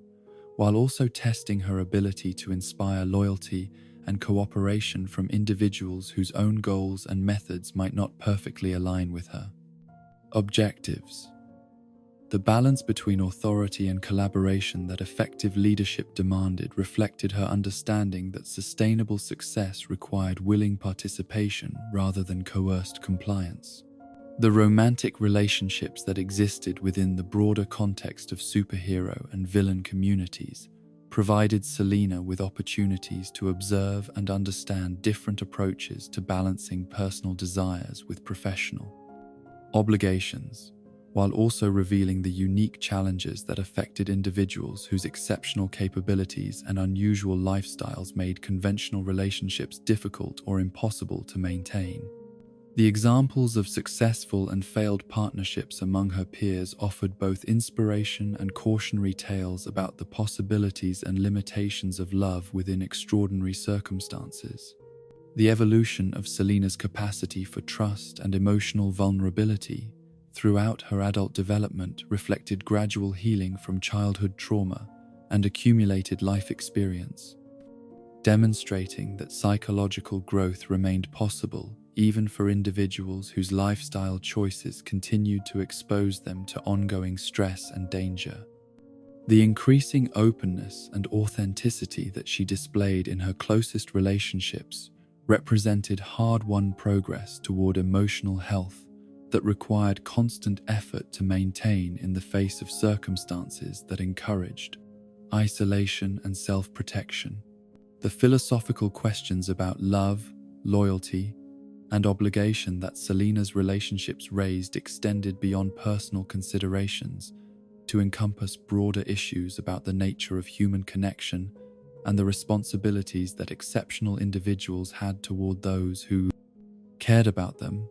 while also exploring the tensions between personal happiness and social duty that affected anyone whose capabilities enabled them to make unique contributions to addressing collective problems. The legacy of her various relationships would continue to influence Selina's development and decision-making long after specific partnerships ended or evolved, creating accumulated wisdom about human nature and interpersonal dynamics that informed her approach to new connections, while also providing foundation for understanding how individual growth and social responsibility could be balanced in para, ways that honored both personal needs and ethical obligations to others. The ultimate significance of relationships in Selina Kyle's life lay not in their ability to provide conventional happiness or stability, but rather in their demonstration that even individuals who operated outside normal social structures remained fundamentally human in their need for connection, understanding, and love, and that such needs could be satisfied in unconventional ways that honored both individual authenticity and mutual care without requiring surrender of essential identity or abandonment of chosen mission.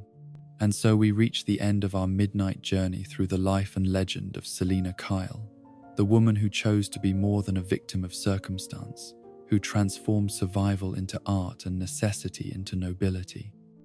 From the broken home that forged her independence to the rooftops where she found her freedom,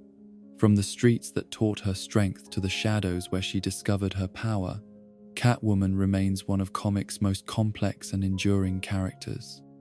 She is neither purely hero nor villain, but something far more human and therefore far more compelling, a woman who refused to let the world define her worth, who carved her own path through moral ambiguity with claws extended and heart guarded, yet never fully closed. In her story, we find reflections of our own struggles with identity, morality, and the eternal question of whether we are defined by our origins or by our choices. Rest now, fellow traveler of the night, and may your dreams be filled with the freedom of rooftops and the courage to write your own legend across the stars. The cat walks alone, but her story walks with us all.